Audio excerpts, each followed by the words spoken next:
It's wonderful to have you here. Tonight we'll be looking at something that begins in warm, sunlit water and ends kilometres below in complete darkness, under crushing pressure, in a place we've mapped less thoroughly than the surface of Mars, the deep ocean. Before we begin, a quick word about our ebook over on the Sleepy Scientist website. The QR code is up on screen, and there's a link in the description to thesleepyscientist.com. If you choose to buy it, you're the reason these videos keep appearing, and I don't think you quite understand how much that means. Thank you sincerely. Now, I'd love to know where in the world you're watching from tonight.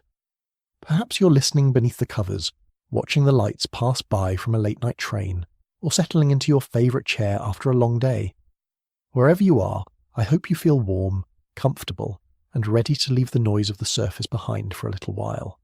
And if these slow and peaceful journeys through science help you relax, a like and a subscribe are always appreciated.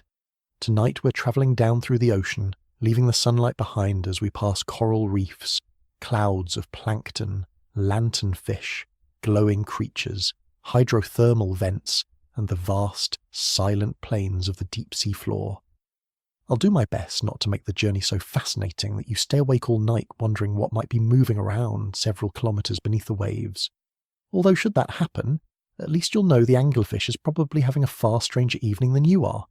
So get comfortable, let the surface world fade away, and let's begin with the question waiting for us in the dark. What is down there on the long journey to the bottom of the ocean? From the surface, the ocean can appear almost simple. A broad sheet of water meets the sky at a clean horizon, disturbed only by waves, passing birds, and the occasional dark shape of land. Yet beneath that apparently flat boundary lies the largest continuous living space on Earth. The ocean covers roughly 71% of the planet's surface. It occupies most of the world we live on, even though human life is concentrated on the smaller areas of exposed land. Seen from space, Earth is not mainly a world of continents surrounded by water.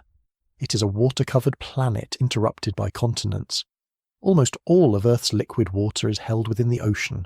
Rivers, lakes, groundwater, clouds, ice, and the water contained inside living organisms represent only a small remainder by comparison. The ocean is therefore not simply one feature among many on the planet. It is one of the main physical systems shaping Earth's climate, chemistry, geology, and life.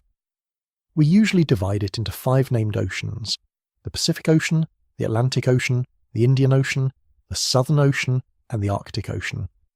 These names are useful for geography, navigation, and scientific study, but the boundaries between them are not walls. Water moves continuously between them through currents, deep circulation, tides, and the slow mixing of enormous water masses. In a physical sense, there is one global ocean. Its true scale is difficult to appreciate from the shore. The surface gives almost no indication of how much space exists underneath it. The average depth of the global ocean is approximately 3,682 metres. That means the typical seafloor lies nearly 4 kilometres beneath the surface. At that depth, several of the tallest structures ever built could be stacked one above another and still fail to reach the air. The Burj Khalifa, the tallest completed building in the world, rises a little over 800 metres. 4 of them placed vertically would still not quite reach the average ocean depth. Recreational scuba divers normally remain within the upper few tens of metres. Even highly trained technical divers operate in a very small portion of the ocean's full vertical range. The ordinary seabed is not waiting just below the world of swimmers and coral reefs. Across much of the planet, it lies kilometres farther down. An average depth is only the beginning. The deepest known region is Challenger Deep, within the Mariana Trench in the western Pacific Ocean. Its floor lies close to 11 kilometres below sea level. If Mount Everest were placed at the bottom, its summit would remain submerged beneath more than 2 kilometres of water. That comparison is often used because it gives the depth a familiar shape. Even the highest mountain on Earth would disappear completely inside the deepest trench, with a substantial layer of ocean still above it. Between the surface and the bottom is the water column, the immense body of water through which sunlight, heat, oxygen, nutrients, particles, animals, and chemical signals move. Scientists often refer to open water habitats as the pelagic environment. The word describes the ocean away from the coast and seafloor, including the vast spaces where fish, squid, jellyfish, plankton, and countless smaller organisms live suspended in the water. The benthic environment refers to habitats associated with the bottom. This includes soft sediment, rocky slopes, coral structures, volcanic ridges, abyssal plains, hydrothermal vents, and the steep walls and floors of trenches. The pelagic and benthic worlds are closely connected. Material produced near the surface sinks toward the bottom. Animals migrate upward and downward. Currents carry dissolved chemicals across great distances. The seafloor releases heat and minerals into the water, while the remains of surface life gradually settle onto the seabed. To make sense of this enormous vertical world, oceanographers divide it into broad depth regions. The uppermost is the sunlit zone, where enough light penetrates for photosynthesis. Beneath it is the twilight zone, where sunlight becomes faint and blue, but has not yet vanished completely. Deeper still is the midnight zone, a region of permanent natural darkness. Below that lies the abyssal zone, extending through the cold water above much of the deep sea floor. Finally, within the deepest trenches, the ocean enters the Hadal zone, named after Hades, the underworld of ancient Greek mythology. The precise boundaries between these regions can vary slightly depending on the scientific classification being used. Nature rarely places neat signs at the agreed depths. Light fades gradually. Temperature changes unevenly. Oxygen levels differ between regions. Trenches begin at different depths. Even so, these zones describe real environmental transitions. As depth increases, light weakens and then disappears. Colours vanish one by one. Temperature generally falls. Pressure rises steadily under the weight of the water above. Food becomes less abundant and less predictable. Oxygen may decrease in some layers and increase again in deeper water carried from colder regions. Life must change with these conditions. Bodies become transparent, silver, black, red, soft, expandable or gelatinous. Eyes may grow enormous, shrink or disappear. Some animals produce their own light. Others rely on vibration, smell, touch, pressure changes or chemical traces. Movement becomes economical because every unnecessary burst of energy has a cost. Far below the influence of sunlight, ecosystems can even be supported by chemical energy released from the seafloor. Measurements gathered and communicated by organizations such as the National Oceanic and Atmospheric Administration, the United States Geological Survey, and Woods Hole Oceanographic Institution have helped reveal the scale of this hidden world. Yet much of it remains only broadly mapped, briefly visited, or entirely unobserved. The descent begins in familiar blue water, but familiarity will not last for long. With every metre, the surface becomes more distant, sunlight becomes weaker, and the ocean changes from a bright extension of the world above into an environment ruled increasingly by darkness, pressure, chemistry, and the slow movements of the Earth itself. The ocean's size presents an immediate problem. How can anyone measure the shape of a world hidden beneath kilometres of sea water, when a person at the surface can see only a short distance below? Sunlight is quickly absorbed and scattered. Cameras become useful only when carried into the depths with their own lights, and even then they reveal little more than the water directly around them.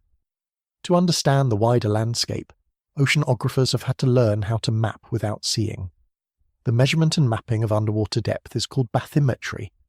A bathymetric map is the submerged equivalent of a topographic map on land. Instead of showing elevations above sea level, it shows depths below it.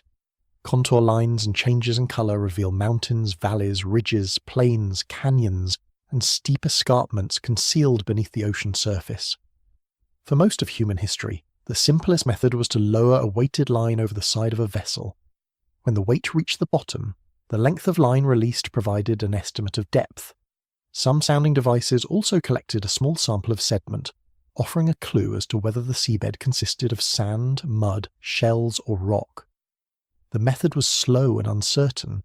Currents could pull the line sideways, while several kilometres of rope might be lowered and recovered for a single measurement. It was careful science, although not especially generous to anyone hoping for quick results.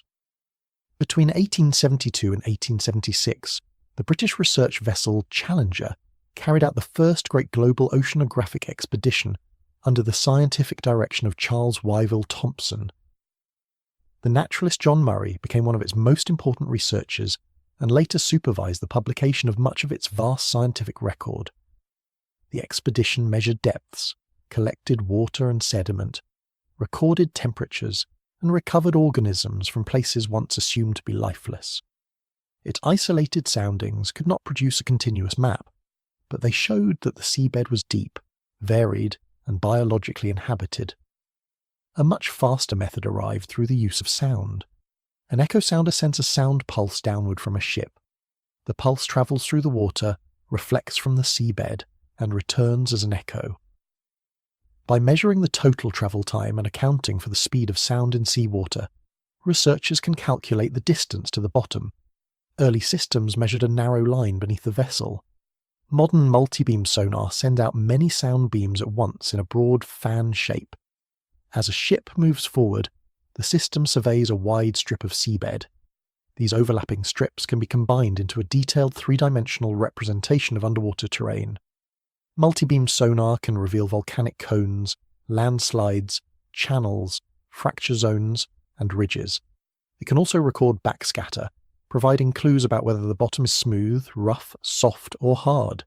Ships cannot survey every ocean basin quickly, so satellites provide a broader but less detailed view. Large underwater mountains and trenches slightly alter Earth's gravitational field. A seamount contains additional mass, producing a tiny outward bulge in the sea surface above it.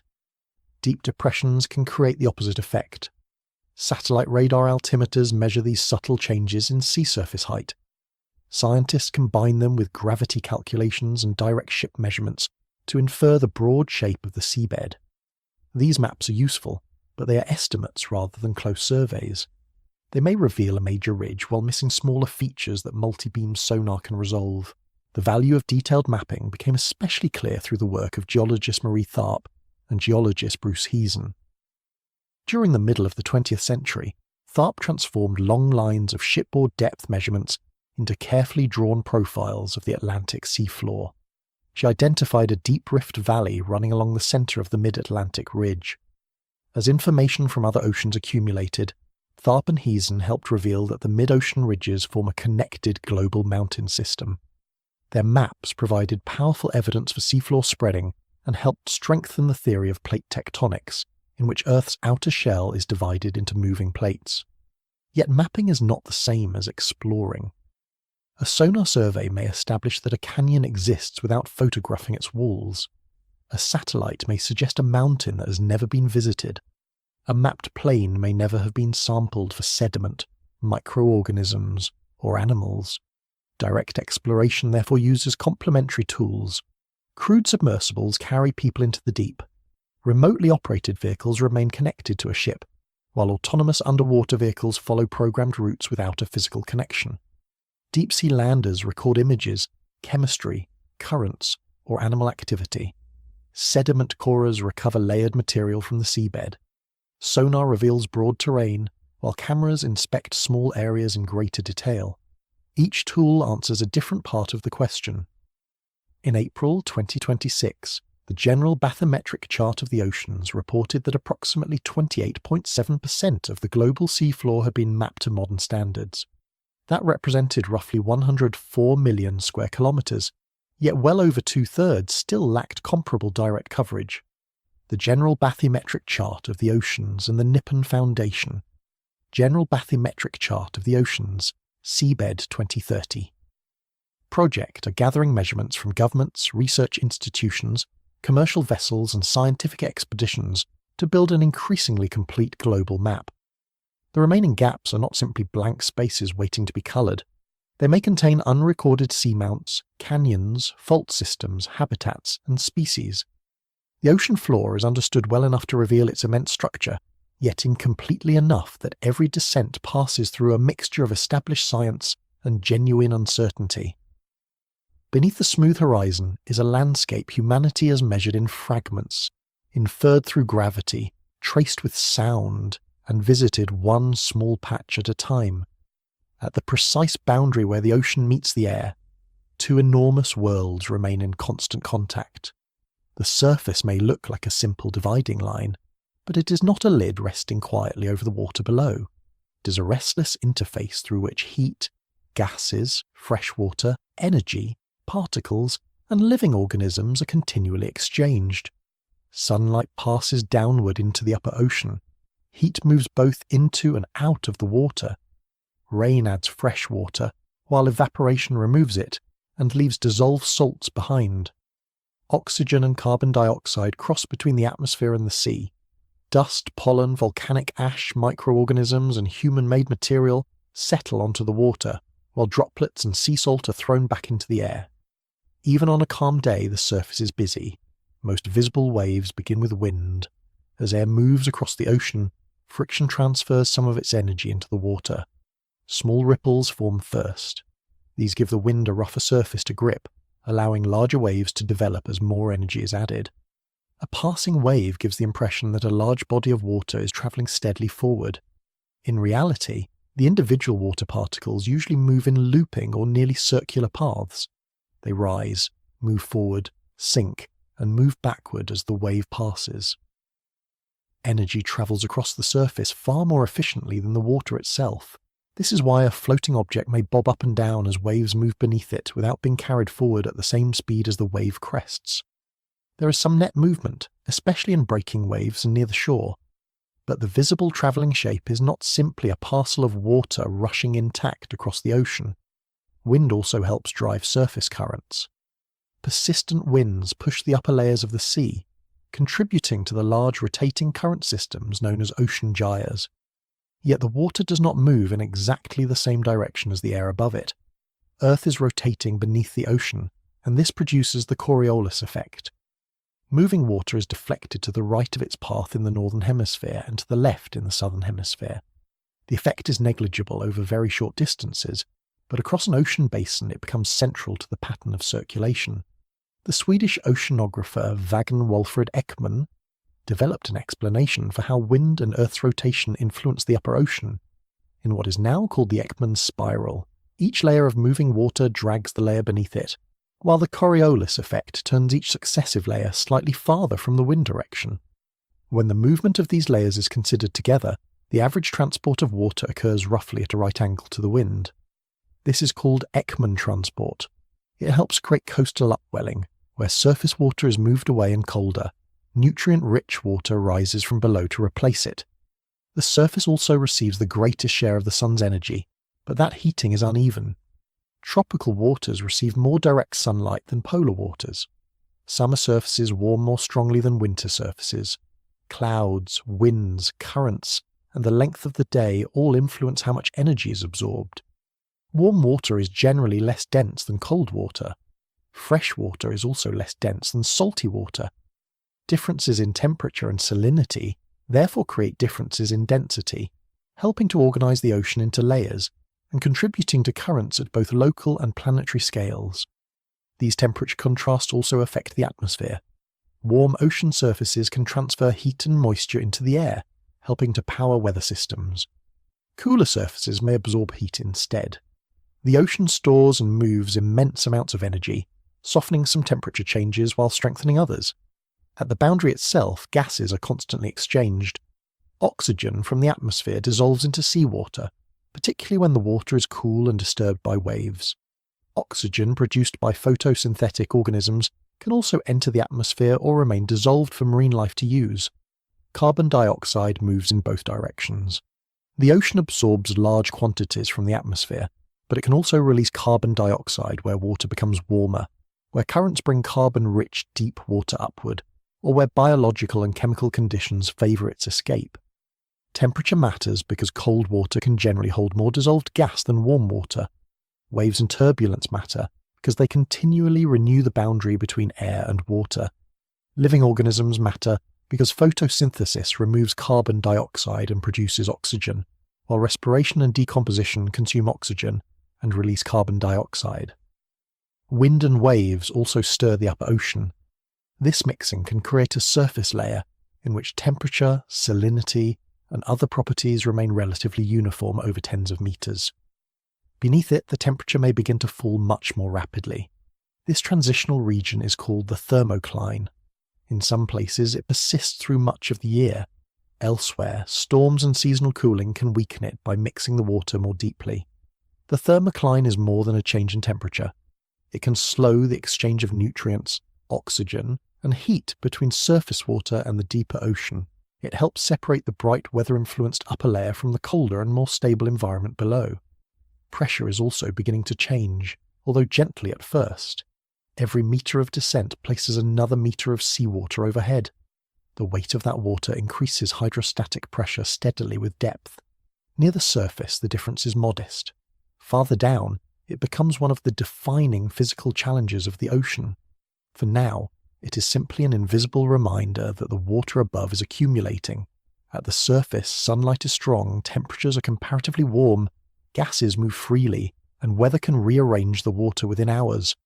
Waves rise and collapse, rain falls, winds strengthen and fade.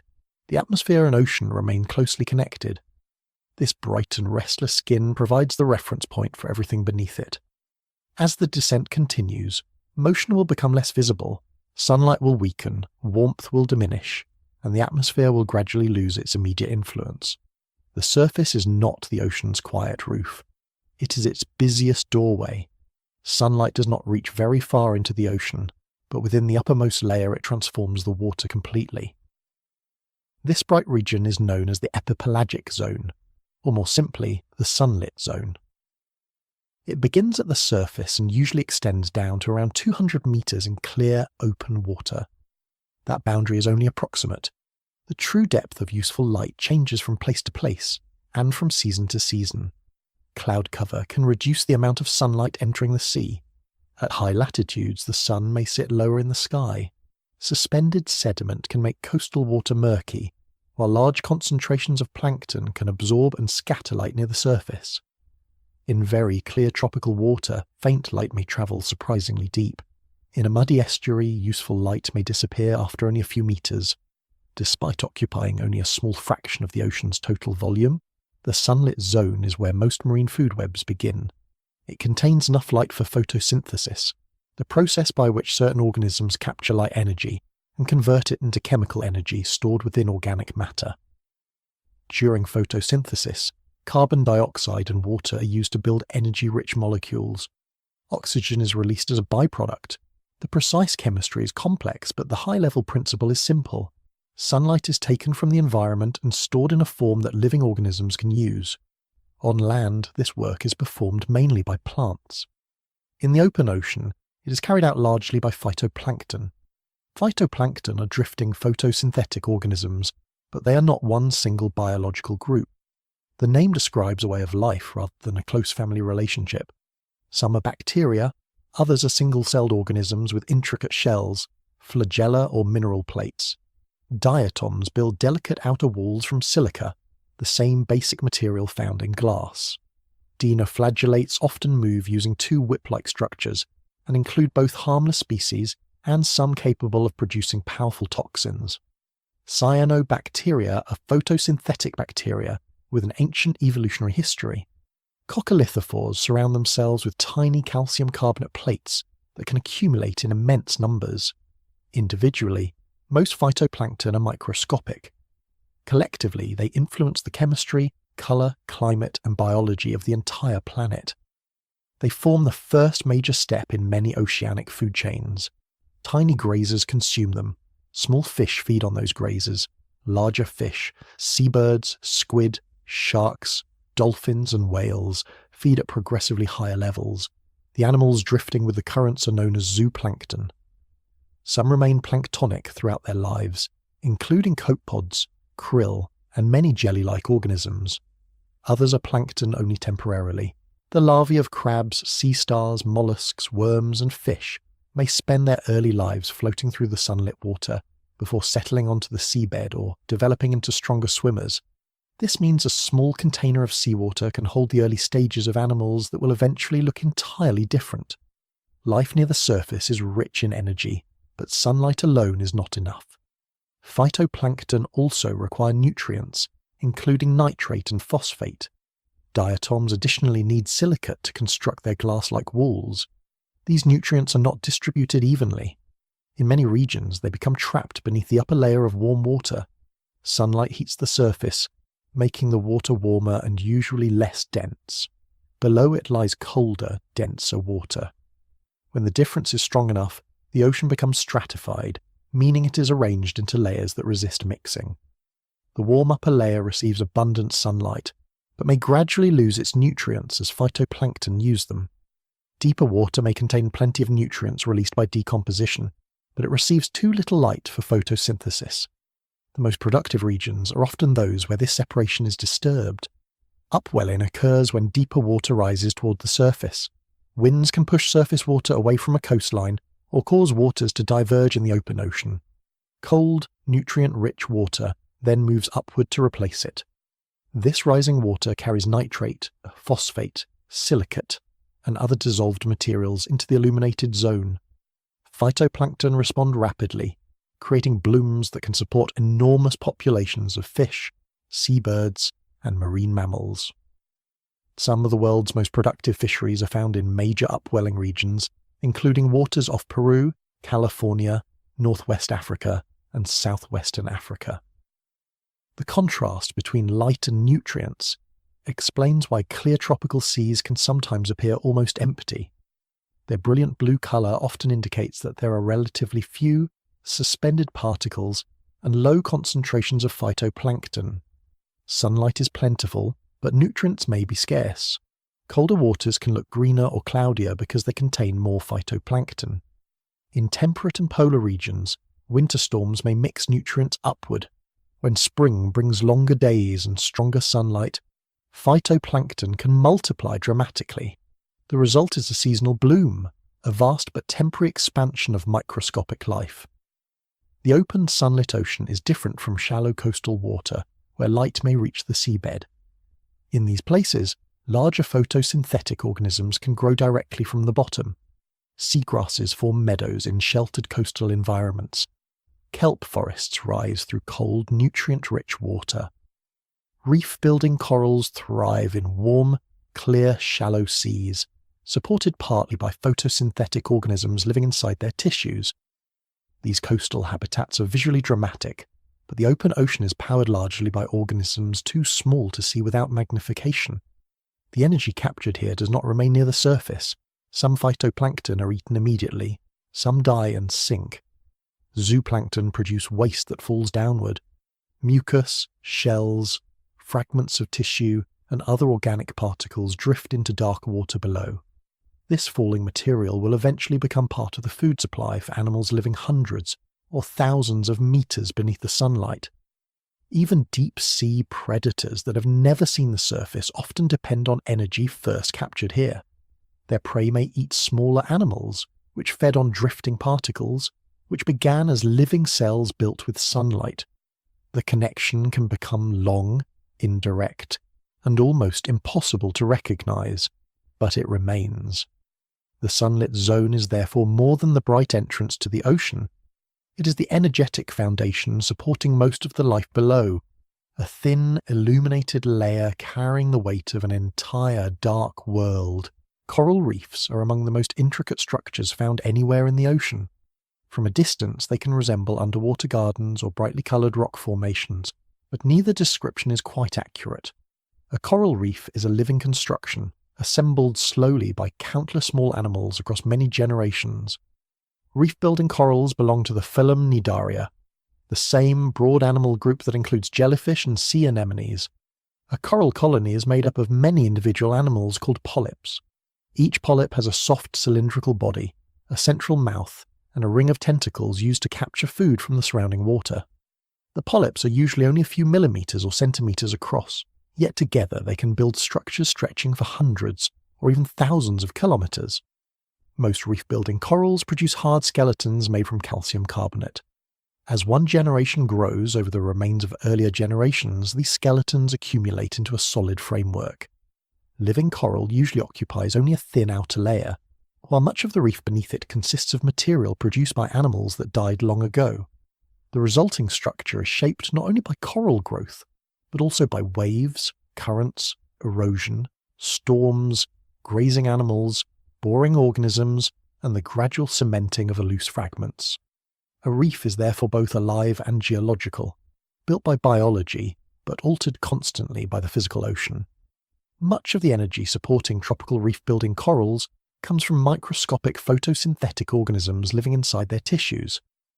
These organisms belong mainly to the family Symbodiniaceae and are often known as zooxanthellae. The relationship is a form of symbiosis, meaning that two different organisms live closely together in a way that benefits both. The symbiotic algae receive shelter, carbon dioxide, and access to waste nutrients released by the coral. In return, they use sunlight to produce energy-rich compounds through photosynthesis, supplying a large share of the coral's energy needs. This partnership explains why most tropical coral reefs occur in shallow, clear water. The symbiotic organisms require enough light to photosynthesize, so reef-building corals must remain within the illuminated part of the ocean. Sediment-rich or murky water reduces the available light, while excessive sediment can also settle on the coral surface and interfere with feeding and respiration.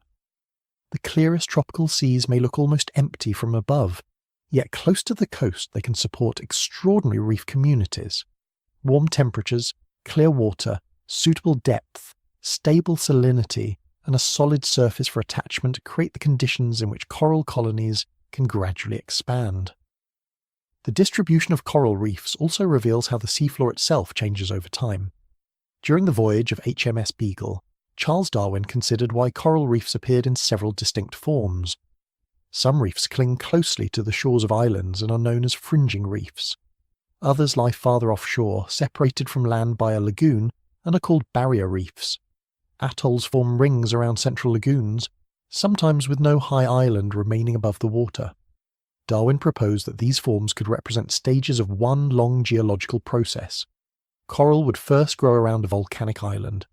As the island slowly subsided or the seafloor beneath it sank, the coral would continue growing upward towards sunlight. The island would gradually become lower, while the reef remained near sea level. A fringing reef could therefore become a barrier reef, and eventually an atoll, as the original volcanic island disappeared beneath the surface. Later evidence from drilling and modern geology strongly supported this explanation. Once established, the physical structure of a reef creates an extraordinary variety of habitats. Crevices provide shelter from predators, overhangs create shaded spaces, branching corals form nurseries for small fish. Flat surfaces support algae, sponges, and encrusting organisms. Fish use reefs as feeding grounds, resting places, territories, and hunting areas. Crustaceans hide inside cracks. Mollusks graze, filter water, or burrow into the structure. Worms build tubes or bore into old skeletons. Sponges filter particles from the water. Microorganisms live across the coral surface, inside sediments, and within the reef framework itself. A healthy reef is therefore less like a single organism and more like a densely occupied city, although one with considerably more mucus and far fewer planning regulations. This complexity also makes reefs vulnerable to changes in their environment. Coral bleaching occurs when stress disrupts the relationship between the coral and its symbiotic algae. Prolonged heat is one of the most common causes. Under stressful conditions, the algae may be expelled or lose their pigments, leaving the pale coral skeleton visible through the animal's transparent tissue. A bleached coral is not necessarily dead. The polyps may remain alive for a time, and can sometimes regain their symbiotic partners if conditions improve.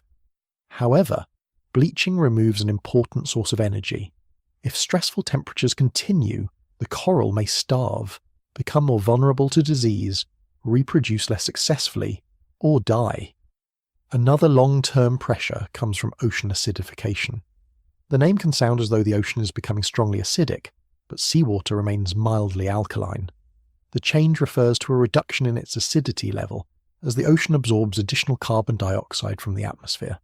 When carbon dioxide dissolves in seawater, it alters the balance of dissolved carbon compounds and reduces the availability of carbonate ions.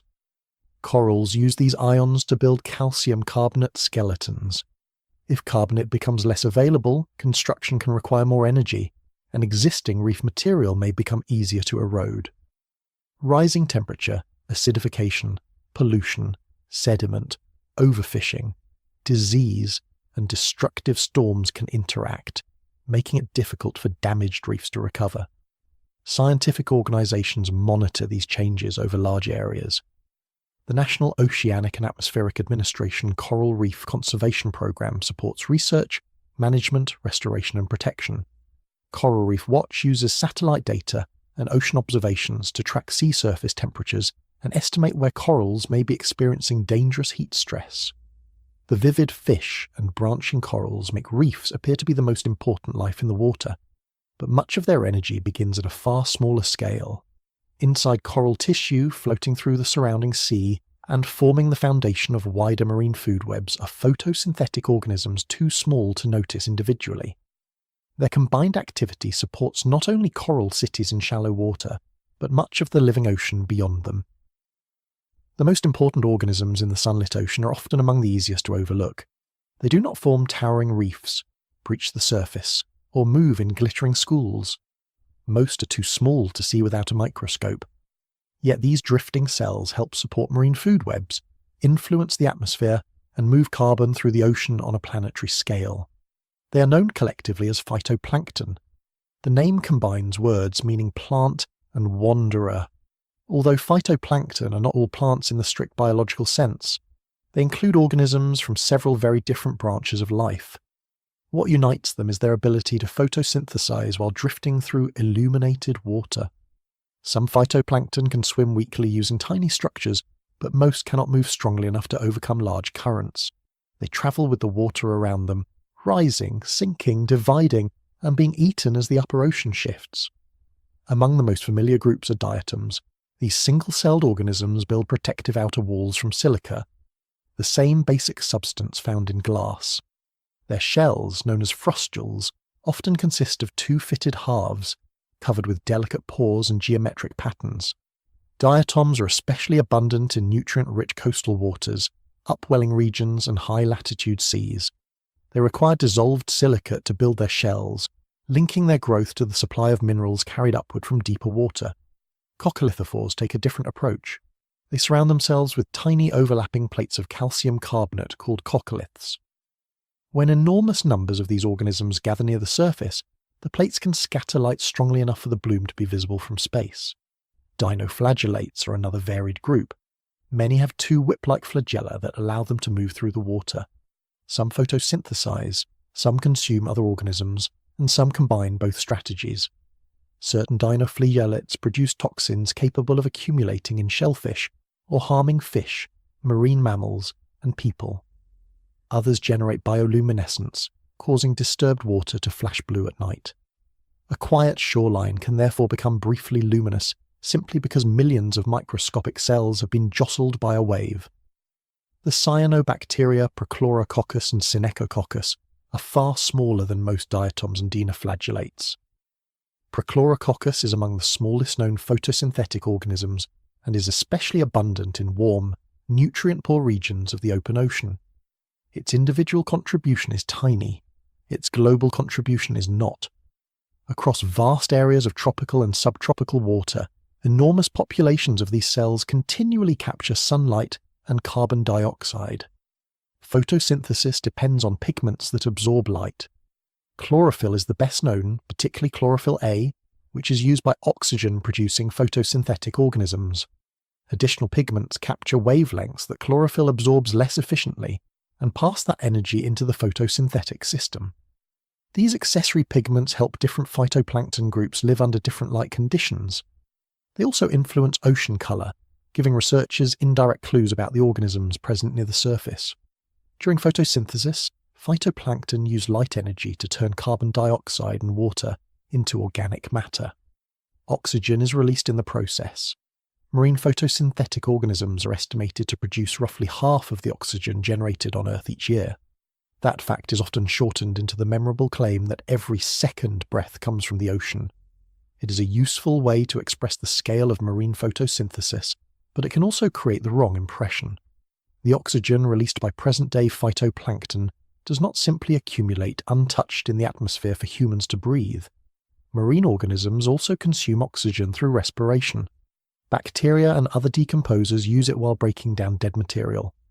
Much of the oxygen produced within the ocean is therefore used again within the ocean. The atmosphere contains an enormous reservoir of oxygen, accumulated over geological time, Its present concentration reflects a long balance between photosynthesis, respiration, burial, oxidation, and other processes operating across both land and sea. So the ocean contributes enormously to annual oxygen production, but this is not the same as saying that half of every breath consists of oxygen freshly released by plankton earlier that morning. The organic matter built by phytoplankton supports the wider food web. Copepods and other zooplankton graze upon them. Small fish feed on the zooplankton. Larger fish, squid, seabirds, seals, and whales consume those animals in turn. Even the largest creatures may depend on microscopic producers. Blue whales feed largely on krill, which consume phytoplankton directly, or feed within plankton-based food webs. The connection between a whale and a single photosynthetic cell may involve only a few feeding steps. Phytoplankton populations can change rapidly when conditions become favourable. A sudden increase is known as a bloom. Light is essential, but it is only one part of the equation.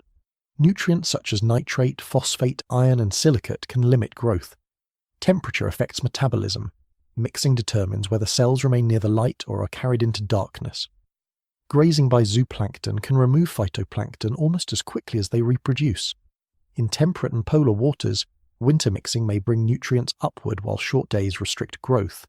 When spring arrives, increasing sunlight can allow phytoplankton to multiply before grazers catch up. This creates the spring bloom, one of the largest recurring biological events in the ocean. Not all of the carbon captured during a bloom remains near the surface. Some cells die. Some are only partly eaten. Zooplankton produce dense fecal pellets. Gelatinous organisms discard feeding structures made from mucus. Shells, fragments, aggregates, and pieces of tissue begin to fall. This downward movement forms part of the biological carbon pump. Carbon dioxide absorbed near the surface becomes incorporated into living matter. A fraction of that matter then sinks through the water column. Some is consumed and returned to the water as carbon dioxide at shallow depth. Some travels much farther before being decomposed. A very small portion may eventually reach the seabed and become buried in sediment. The process is not a single pump in the mechanical sense. It is the combined result of countless organisms feeding, growing, producing waste, dying, and sinking. Yet together these activities move carbon away from the atmosphere and upper ocean, sometimes storing it at depth for decades, centuries, or longer. Scientists observe phytoplankton over immense areas using satellites. Instruments measure light reflected from the ocean and detect subtle differences in colour. Researchers can then estimate quantities such as chlorophyll concentration and identify the broad outlines of blooms. Satellite measurements provide coverage that ships alone could never achieve, but colour does not reveal everything. Similar signals can be produced by different organisms, sediments, or dissolved materials. Clouds block the view, and satellites mainly observe the surface layer. Ships collect water samples for microscopes, genetic analysis, chemical measurements, and pigment studies.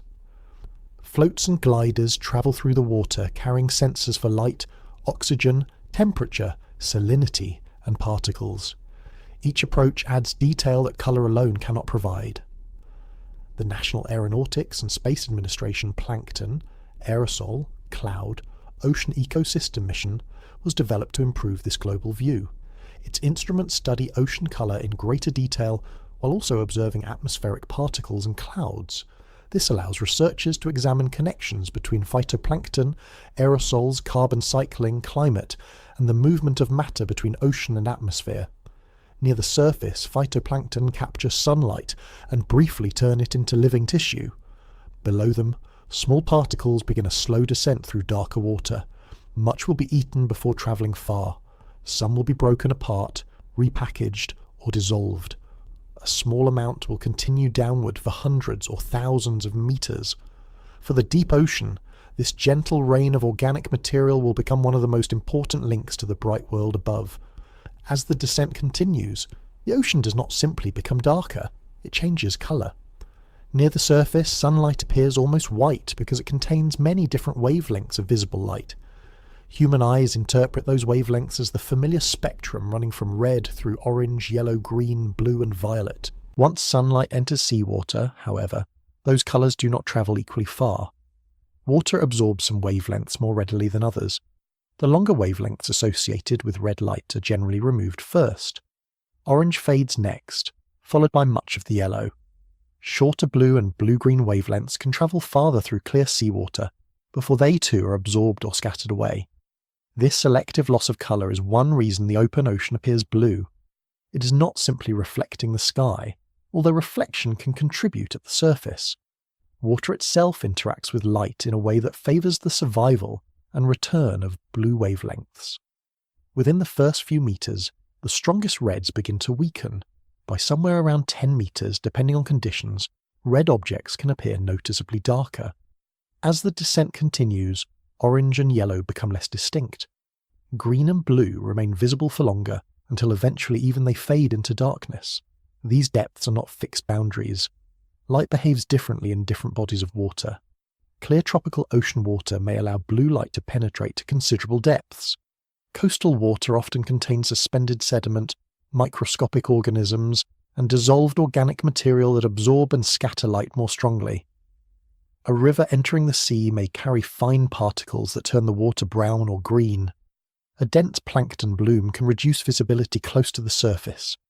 The angle of the sun, the season, cloud cover, waves, and the time of day all alter the amount of light available below. In very clear open water, blue is usually the colour that reaches deepest. In coastal or sediment-rich environments, green light may travel more effectively because blue wavelengths are scattered or absorbed by the material in the water. The result is not one universal sequence occurring at exactly the same depth everywhere. It is a gradual filtering process shaped by the character of the water itself. Colour also depends on illumination. A red object appears red because it reflects red wavelengths toward the eye while absorbing much of the remaining visible light. If no red light reaches it, there is very little red light available to reflect. Under natural blue illumination, a red fish does not continue glowing red simply because that is its surface colour. It may appear dark grey, brown, or almost black. This creates a useful form of camouflage. Many animals living below the strongly illuminated surface are red or deep orange. To human eyes under white light they may look strikingly bright. In their natural environment, where red wavelengths are absent, the same animals can become extremely difficult to see. Black pigmentation works by absorbing much of the light that reaches the body. Some deep-sea fish are among the darkest animals known, reflecting only a tiny fraction of incoming light. This reduces the chance that flashes of bioluminescence will reveal their outlines. Other animals avoid detection by becoming almost transparent. Gelatinous bodies, clear tissues, and reduced pigmentation allow much of the available light to pass through, rather than being reflected. Transparency is not perfect. Eyes, digestive organs, and food inside the body still need to be concealed. Some animals hide these visible parts with mirrored surfaces, dark pigment, or reflective tissue. Silver is another effective colour in open water. The sides of many fish contain reflective crystals that act like tiny mirrors. Rather than displaying one obvious colour, the body reflects the surrounding light. Viewed from the side, a silver fish may blend into the diffuse brightness of the water around it. The disguise changes as the fish turns, which is useful in an environment where there is rarely a convenient rock or plant to hide behind. Light underwater is not only absorbed, it is also scattered.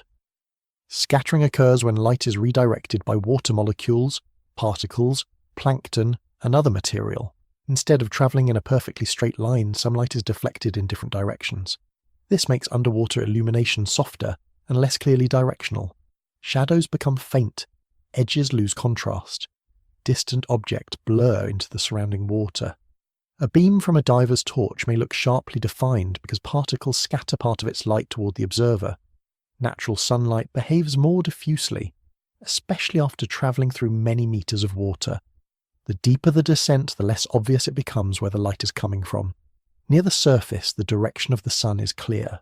Farther down, the remaining light may seem like a dim blue glow spread across the water above. Submersibles and remotely operated vehicles transform this world when they switch on powerful lamps. A seemingly colourless animal may suddenly appear scarlet. Orange coral, yellow sponges, and pink crustaceans emerge from darkness with almost unnatural brightness. The lights have not created those colours. They have restored the missing wavelengths. White lamps contain red, orange, yellow, green, and blue light, allowing surfaces to reflect colours that natural sunlight can no longer deliver at that depth. When the lamps move away, the same animals return to grey, black, or invisibility. This can make deep-sea footage slightly misleading. The bright colours are physically real, but the animals themselves may never normally see one another in that way. As red disappears, the surface world begins to feel more distant. Warm colours are quietly removed from the landscape. The water becomes increasingly blue, then blue-grey, and finally almost colourless. Photosynthesis depends on usable light, and eventually too little remains for it to continue. The productive brightness of the upper ocean gives way to a region where organisms can no longer rely on sunlight to build food. The loss of red is therefore more than a visual curiosity. It is an early sign that the ocean is approaching a different biological world. Colour is fading. Sunlight is weakening. And below, the last natural glow is beginning to disappear. At around 200 metres beneath the surface, the ocean enters a region where sunlight is still present, but no longer strong enough to support photosynthesis. This is the Mesopelagic zone, more commonly known as the Twilight zone. It usually extends from approximately 200 metres down to about 1,000 metres, although these boundaries are not perfectly fixed. The transition depends on how much light entered the ocean at the surface and how quickly the water absorbed or scattered it. In clear tropical seas, traces of sunlight may penetrate deeper. In coastal water filled with sediment, plankton, or dissolved organic material, the same level of darkness can begin much closer to the surface. There is no visible line marking the entrance. The water does not suddenly change from one zone into another. Instead, the blue light above becomes progressively weaker until it resembles a distant glow rather than ordinary daylight. Looking upward, an animal may still detect the faint brightness of the surface. Looking sideways or downward, the surrounding water may already appear almost completely dark. This makes the Twilight zone a place between two worlds. Sunlight still influences behaviour, vision, and camouflage, but it can no longer provide enough energy for plants or phytoplankton to grow. Every animal living here depends directly or indirectly on food produced elsewhere. The region is far larger than it may first appear. A vertical range of around 800 metres stretches across much of the global ocean. It is not a narrow boundary layer, but an immense three-dimensional habitat containing enormous populations of fish, squid, crustaceans, gelatinous animals, and microorganisms. Many of these creatures are small, yet their combined abundance may be extraordinary. Lanternfish, bristlemouths, hatchetfish, shrimps, copepods, jellyfish, siphonophores, and squid occupy different depths within the dim water. Some drift slowly, others swim continuously. Many rise and fall through hundreds of meters each day. The physical environment changes as well. Temperature often continues to fall through the upper part of the Twilight zone, particularly where the main thermocline separates warm surface water from the colder ocean below. Within the thermocline, temperature may decline rapidly over a relatively short vertical distance. A submersible descending through it can leave warm tropical water and enter much colder conditions without travelling especially far horizontally. The exact pattern depends on latitude and season. In polar regions, the surface may already be cold, so the temperature difference is less dramatic. In tropical oceans, the contrast between warm surface water and the deeper layers can be much stronger. Oxygen also varies with depth. Near the surface, oxygen enters from the atmosphere and is produced by photosynthesis. Deeper down, there is no local photosynthesis to replace the oxygen consumed by respiration and decomposition. In some parts of the ocean, this creates an oxygen minimum zone. Organic matter sinking from above is consumed by animals and microorganisms, which use dissolved oxygen as they respire. If water circulation does not replace that oxygen quickly enough, its concentration can fall to very low levels. These zones are especially pronounced in parts of the eastern tropical Pacific Ocean, the northern Indian Ocean, and other regions where biological productivity is high and ventilation is limited. Low oxygen does not make the water entirely lifeless. Instead, it favours organisms with specialised adaptations. Some animals have pigments that bind oxygen very efficiently. Others reduce their metabolism, limit unnecessary movement, or tolerate chemical conditions that would be stressful for most surface species. Certain microbes use alternatives to oxygen in their metabolism, contributing to the cycling of nitrogen and other elements. For larger animals, the edge of an oxygen minimum zone can act as both refuge and barrier. Prey species capable of tolerating low oxygen may escape predators that cannot follow them. At the same time, their own movements become restricted to water, in which their bodies can continue functioning. Light, however faint, creates another set of challenges. An animal viewed from below may appear as a dark silhouette against the weak glow above. To reduce that outline, many Twilight Zone species have narrow bodies or reflective surfaces. Silver scales can mirror the surrounding water, making the body less obvious from the side. Transparent tissues allow light to pass through with less reflection. Dark pigmentation helps absorb stray light from flashes and bioluminescent signals. Many species have enlarged eyes capable of detecting extremely low levels of illumination. Some eyes point upward, allowing the animal to search for the silhouettes of prey moving above. Barrel-eye fish take this arrangement to a remarkable extreme. Their tubular eyes are enclosed within a transparent shield and can rotate to look upward or forward. The design is unusual, but in dim water, every available photon is worth treating with a certain amount of respect. Vision is only one source of information.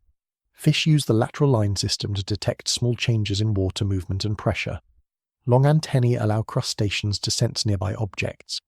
Chemical receptors reveal food, predators, and possible mates long before they can be seen. Many animals also possess photophores, specialized organs that produce controlled light. These can be arranged in rows, patches, or species-specific patterns across the body. Photophores may help animals recognize one another, attract prey, confuse predators, or hide their silhouettes through counter-illumination. In a region defined by faint light, producing exactly the right amount of brightness can be more useful than simply glowing as strongly as possible. Food enters the Twilight Zone mainly from above. Dead phytoplankton, fragments of animals, discarded mucus, fecal pellets, shells, and other organic particles fall continuously through the water. Together, this material is known as marine snow. The name suggests something soft and peaceful, and from a distance it can look exactly that way. Yet each particle is part of an active biological process. Bacteria colonize the falling material. Zooplankton bite pieces from it. Small particles stick together into larger aggregates. Other pieces break apart, dissolve, or are repackaged into denser waste pellets that sink more rapidly. The Twilight Zone therefore acts as a filter between the surface and the deep ocean. Much of the carbon leaving the sunlit zone is consumed and returned to the water before it can descend farther. Some becomes carbon dioxide through respiration. Some is incorporated into new bodies. A smaller fraction continues downward into the midnight and abyssal zones. Understanding how much material passes through this filter is important for climate science, because it affects how long carbon remains separated from the atmosphere. Woods Hole. Oceanographic Institution's Ocean Twilight Zone project studies these processes using acoustic instruments, autonomous underwater vehicles, imaging systems, nets, chemical sensors, and mathematical models. Sound can reveal layers of animals that cameras cannot easily count. Nets collect specimens. Imaging systems observe fragile organisms that would be damaged during capture. Chemical measurements track oxygen, nutrients, and carbon as they move through the water. Yet the Twilight Zone refuses to remain neatly arranged for observation. Many of its animals are only temporary residents at a given depth. During daylight, they remain in darker water where visual predators are less likely to find them. After sunset, they rise toward the surface to feed. Before dawn, they descend again. Across the global ocean, this nightly movement carries immense numbers of animals through hundreds of meters of water. The Twilight Zone is not a still layer beneath the surface. It is a living vertical highway, filling and emptying according to the changing light far above. Every evening, as sunlight fades from the surface of the ocean, an immense movement begins beneath it. Countless animals rise from deeper water toward the upper layers, travelling hundreds of meters through the darkening sea. Before the sun returns, many of them reverse direction and descend once more into the twilight below. This repeated movement is known as Diel vertical migration. The word Diel refers to a cycle lasting roughly 1 day, while vertical migration describes the upward and downward movement through the water column. It is one of the largest regular migrations on Earth. Unlike the movement of wildebeest across a plain or birds between continents, This migration is mostly invisible from the surface. Its participants are often small, widely dispersed, and hidden beneath deep water. Yet when their combined mass is considered, the scale becomes enormous. Lanternfish, bristlemouths, krill, copepods, squid, jelly-like animals, shrimps, and many other organisms take part. Different species travel different distances, occupy different depths, and respond to slightly different cues, but together they create a vast daily rearrangement of life across much of the global ocean. The most familiar pattern begins after sunset. During the day, many animals remain in deeper, darker water. There they are less visible to predators that hunt by sight. As evening approaches and the surface becomes dimmer, they begin to rise. Nearer the surface, food is more abundant. Phytoplankton grow in the illuminated water, and zooplankton gather to feed upon them. Small fish and crustaceans follow this concentration of life upward. The journey offers access to a richer feeding ground, but only under the protection of darkness. Before sunrise, the animals begin descending again. As light strengthens, remaining near the surface would make them easier to detect. Returning to the twilight zone reduces the risk from visually hunting fish, seabirds, and marine mammals. This produces a daily trade-off between hunger and safety. An animal that remains deep may avoid predators but miss valuable food. One that stays near the surface for too long may feed well but become part of somebody else's breakfast. Evolution has shaped a compromise in which many species travel upward when darkness lowers the danger, and downward when daylight returns. The timing is guided largely by changing light intensity. Animals do not need to see the sun directly. Sensitive eyes and light-detecting cells can respond to subtle changes in brightness filtering down through the water. As sunset reduces the light above, migrants begin following a preferred level of darkness toward the surface. At dawn, that moving boundary of light descends. The animals descend with it, remaining beneath the level at which they would become too visible. The migration can begin before the surface appears completely dark to human eyes. Even small changes in light may provide a useful signal to animals adapted to conditions far dimmer than those we normally experience. Moonlight can alter the pattern as well.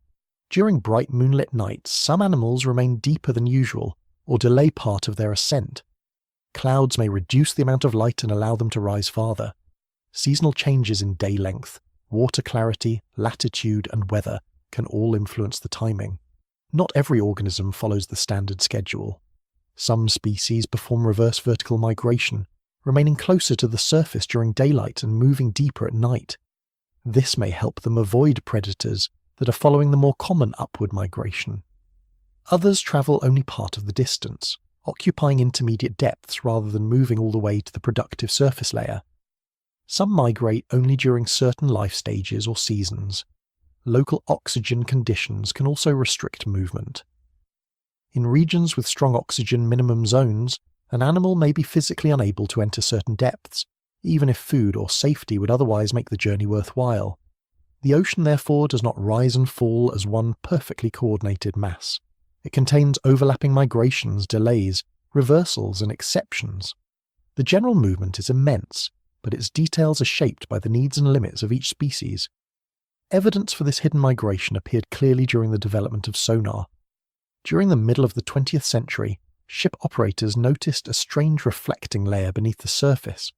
Sound pulses returned from what looked like a false seabed, sometimes several hundred meters above the true ocean floor.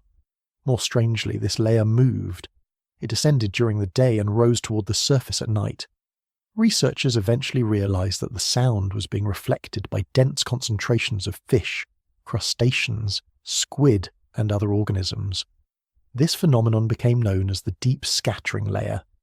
Gas-filled swim bladders in fish are especially effective at reflecting sound, although other bodies and tissues also contribute. The result is a biological layer large enough to appear on sonar as though the bottom of the ocean itself were moving up and down. The discovery revealed that apparently empty midwater could hold enormous populations. These migrating animals do not travel alone. Predators follow them. Tuna and swordfish may dive into deeper water in pursuit of fish and squid. Sharks can move between surface and twilight habitats. Dolphins, seals, and whales may descend hundreds of meters to reach concentrated prey. Some of these predators are commonly imagined as surface animals, because that is where people see them breathe, leap, or gather near boats. Much of their feeding, however, can take place in the darker water below. The migration therefore connects the deep ocean with familiar surface life. Energy captured by phytoplankton passes into zooplankton and small fish, then into larger predators capable of travelling between very different environments. The movement also transports carbon. A migrating animal may feed near the surface during the night and descend before digesting the meal completely. At depth, it respires, releases waste, produces fecal material, or becomes prey. Carbon that entered the food web near the surface is therefore carried downward inside a living body. This is sometimes described as the active biological carbon pump. It differs from passive sinking because the material is not merely falling. Animals deliberately transport it through their own movement. Some carbon returns quickly to the water as carbon dioxide. Some becomes waste or dead tissue that sinks farther. Some is consumed by predators living at depth. Across enormous populations, these small transfers can have a meaningful influence on the movement of carbon through the ocean. The journey is not free. Travelling several hundred meters each day requires energy, particularly for small animals moving through water. They must feed enough near the surface to repay the cost of the ascent and descent. The colder temperatures at depth may help reduce metabolism during daylight hours. Remaining relatively inactive in dark water can conserve energy, while the nightly visit to the surface provides access to food. Even so, the distance is remarkable relative to body size. For a small copepod or lanternfish, moving hundreds of meters may be equivalent to a human making an exceptionally long commute twice every day, although the lanternfish is unlikely to complain about the traffic.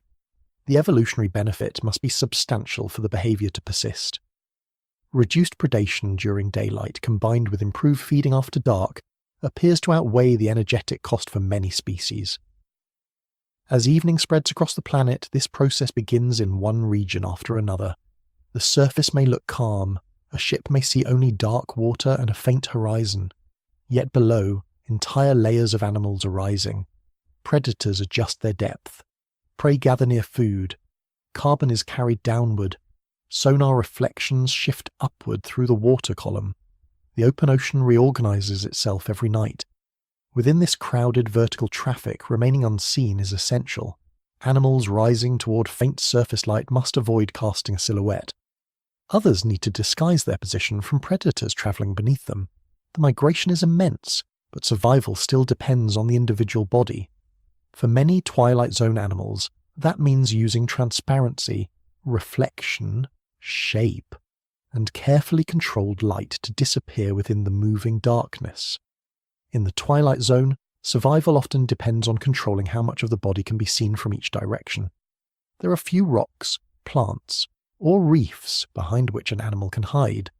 Open water surrounds it on every side. For small fish living hundreds of meters beneath the surface, camouflage must therefore be carried on the body itself. Lanternfish are among the most abundant vertebrates in this dim environment. Most are modest in size, commonly measuring only a few centimeters to a few tens of centimeters long. Yet their vast numbers make them an important part of ocean food webs and one of the dominant groups within the Mesopelagic zone.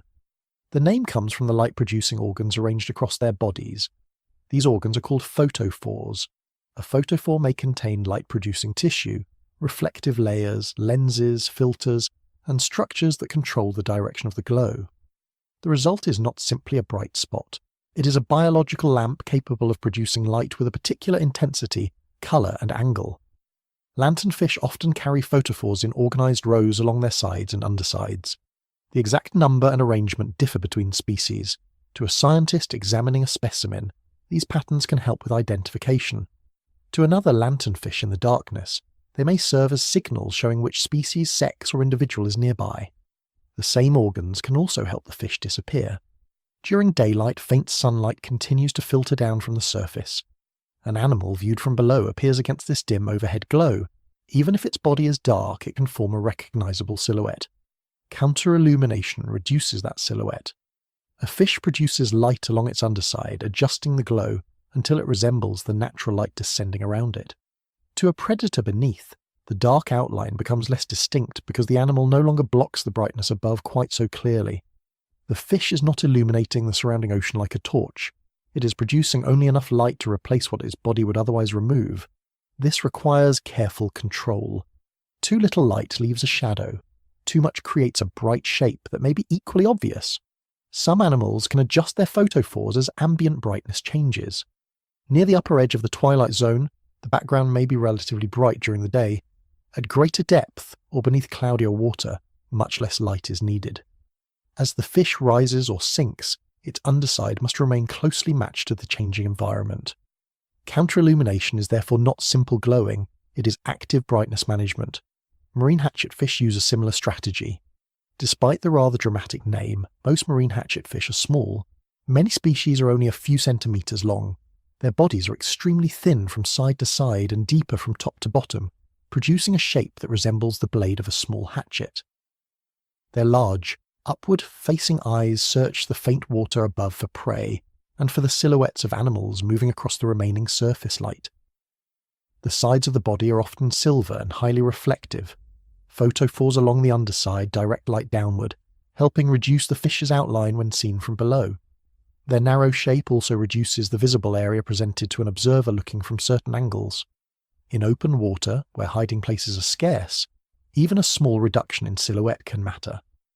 Reflective sides provide a different kind of concealment. The light field in the twilight zone is unusual. Most remaining natural light comes from above, while very little arrives from below.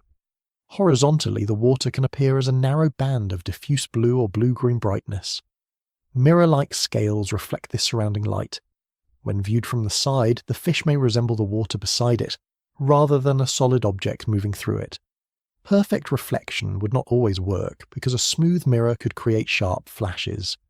Fish scales are arranged in ways that scatter light across several directions, softening the reflection and reducing obvious glints. Transparency offers another solution. Many jelly-like organisms, crustaceans, larvae and small fish allow light to pass through much of their tissue. This can make them difficult to detect in clear water. Complete transparency is rarely possible. Eyes contain pigments. Digestive organs contain food. Muscles and reproductive tissues bend and scatter light. Some animals conceal these visible structures with reflective surfaces or dark coverings while leaving the rest of the body largely clear. Dark pigmentation works under different conditions. A black body absorbs faint light rather than reflecting it. This is useful deeper in the water, where there is little natural illumination but brief flashes of bioluminescence might otherwise reveal a pale surface. Red coloration produces a similar effect because red wavelengths from the sun have already been absorbed far above. A deep red animal may appear almost black under the remaining blue light. Each strategy is suited to a different viewing direction and source of illumination. Silver helps from the side. Counter-illumination works from below. Dark colours reduce reflection during sudden flashes. Transparency allows faint light to pass through. No single disguise makes an animal invisible from every angle. Twilight zone predators must also find food in this difficult visual environment. Many have sensitive eyes capable of detecting weak light and small movements. Some possess long teeth, hinged jaws, or expandable stomachs. These features are often presented as signs of constant ferocity, but deep-sea hunting is usually less theatrical than it appears. Food may be scarce and widely scattered. A large mouth increases the range of prey that can be swallowed when an opportunity finally arrives. Expandable tissue allows an animal to handle an occasional large meal without carrying a permanently heavy body. Long teeth help secure slippery prey before it escapes. Much of the time, however, these fish are conserving energy, drifting, waiting, or swimming slowly through darkness. The dramatic equipment may be used only occasionally. Some dragonfish possess one of the most unusual lighting systems in the ocean. Most marine bioluminescence is blue or blue-green, because these wavelengths travel efficiently through seawater. Many deep-sea animals are especially sensitive to them. Certain dragonfish can produce red bioluminescence and detect red light with specialized visual pigments. Many neighboring organisms cannot see those wavelengths well. The dragonfish can therefore illuminate nearby prey with a light that functions almost like a private search beam. The prey may remain unaware that it has been lit, while the predator receives enough reflected red light to locate it. Even this is not absolute invisibility. Some deep-sea animals have greater sensitivity to red than once assumed, and red light is absorbed relatively quickly by water. Its limited range may actually be useful, creating a close and discrete form of illumination. Biological light can perform many roles depending on where it appears and when it is used. A row of photophores can erase a silhouette. A patterned flash can identify a species. A glowing lure can attract prey. A sudden burst can startle a predator. A red beam can reveal an animal nearby. A deceptive signal can imitate food or confuse an attacker. The chemistry may be similar, but the message changes with position, timing, intensity, and colour. As the descent approaches 1,000 metres, the last traces of sunlight become weaker. Counter-illumination still works while some downwelling brightness remains, but eventually there is no solar background left to match. Below that point, the sun no longer provides the ocean's visible reference. Reflective silver becomes less useful in permanent darkness. The carefully measured glow along an animal's underside no longer needs to imitate daylight. Light remains important, but almost all of it will now be produced by life itself. The final blue traces from the surface fade away, and the twilight zone gives way to permanent night. At approximately 1,000 metres beneath the surface, the last natural traces of sunlight disappear. The ocean enters the Bathypelagic zone, more commonly known as the midnight zone. This region conventionally extends from around 1,000 metres to roughly 4,000 metres below sea level. Its boundaries are approximate, but the defining condition is clear. Under ordinary circumstances, no direct sunlight reaches these depths. Day and night continue far above, but they no longer produce a visible cycle here. Sunrise does not brighten the water. Sunset does not darken it. Clouds, seasons, and passing storms leave no obvious trace in the surrounding light. The darkness is permanent, but it is not always complete. Small flashes appear and vanish. A row of glowing organs moves through the water. A lure hangs in front of a waiting mouth. A jelly-like animal produces a brief blue pulse before fading from view. Almost all visible light in the midnight zone is biological light, created by living organisms rather than delivered by the sun. Without that light, the water would appear entirely black. A human observer looking through an unlit submersible window would see nothing at all, even if an animal was swimming only a short distance away. The midnight zone is also cold. Temperatures commonly remain close to 4 degrees Celsius, although the exact value varies with depth, latitude, ocean basin, and the origin of the surrounding water mass. This cold can seem surprising beneath tropical seas. The surface may be warmed by intense sunlight, yet the water several kilometres below remains only a few degrees above freezing. The reason lies partly in the way the deep ocean is formed and circulated. Much of its water begins near high latitudes, where surface water becomes cold and dense. In regions around Antarctica and the North Atlantic, cooling sea ice formation and changes in salinity can make water dense enough to sink. These deep water masses then spread slowly through the world ocean. They carry the temperature and chemical characteristics of their source regions far beneath warmer surface layers.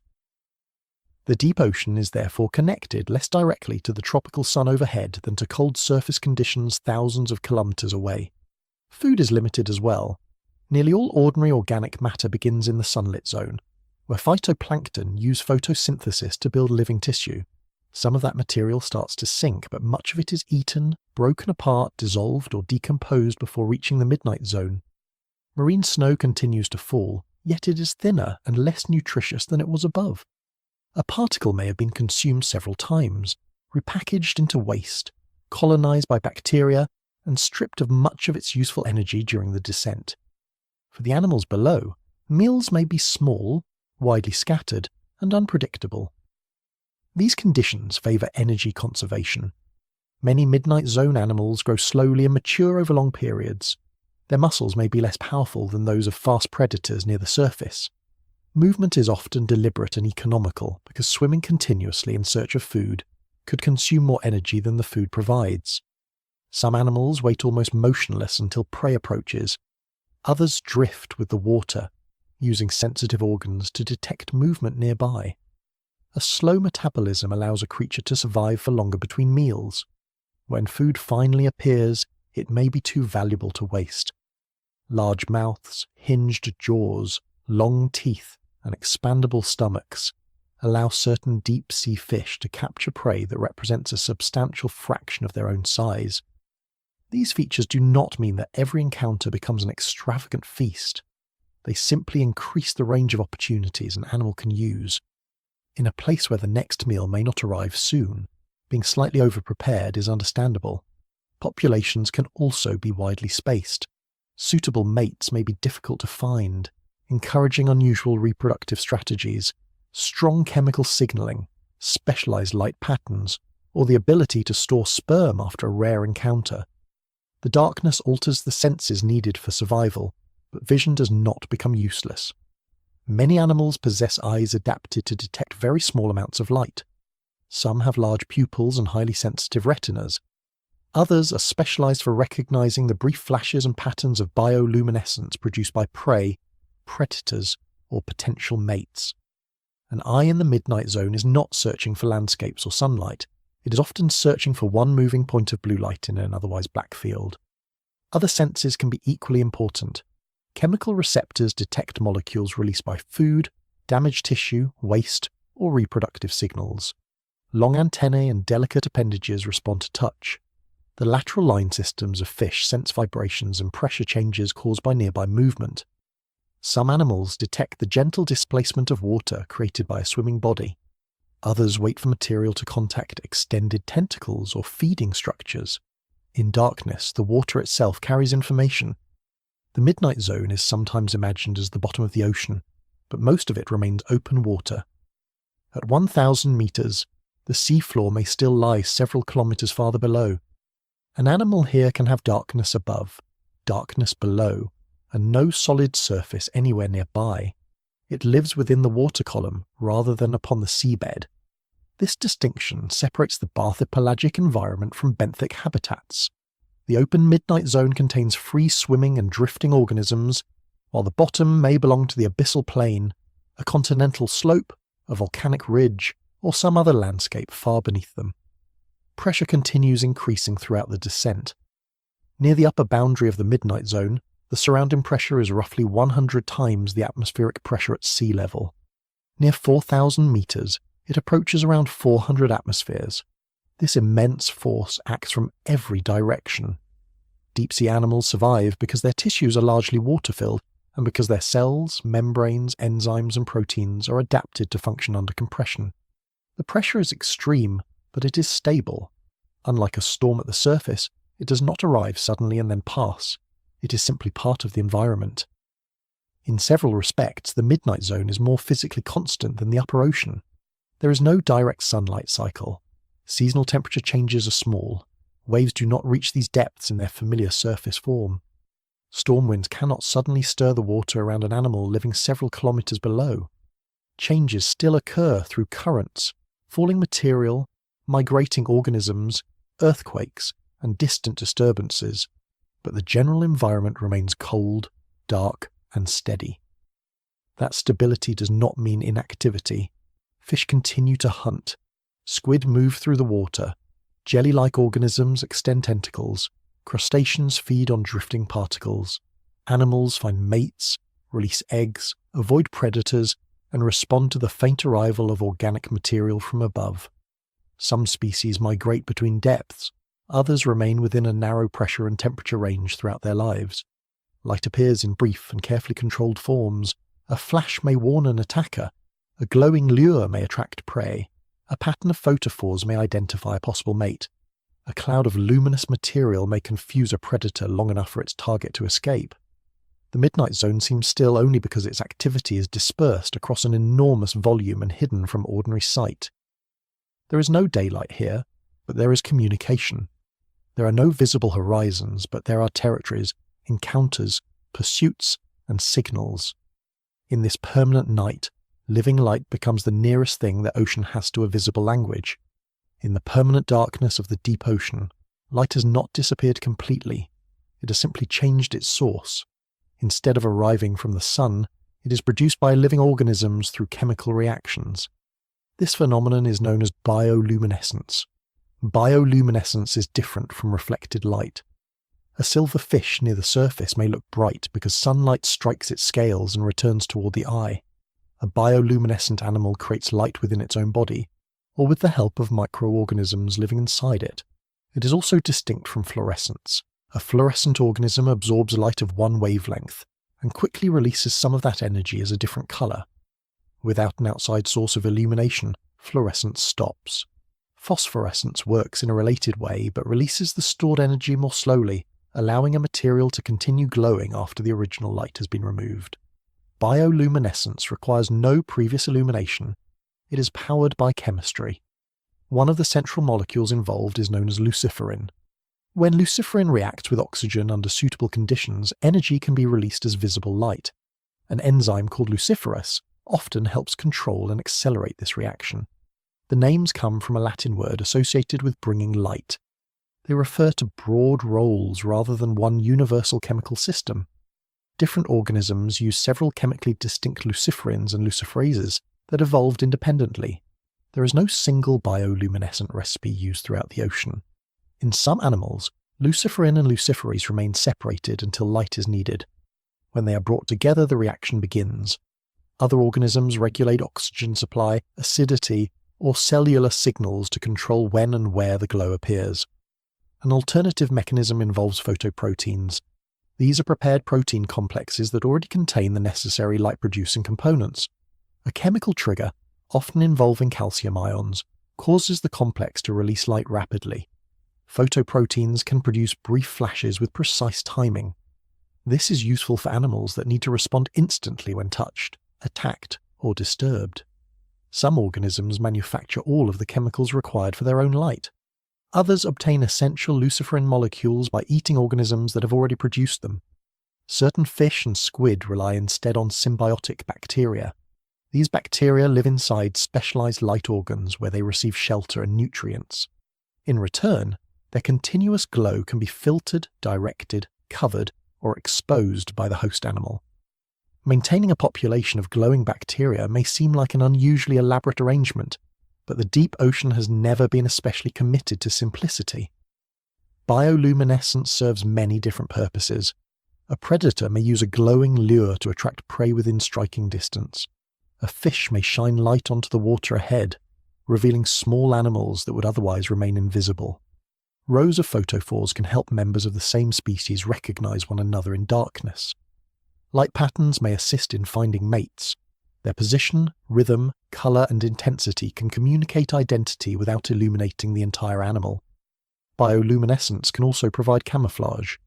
Counter-illumination allows an animal to match the faint light above, reducing its silhouette when viewed from below.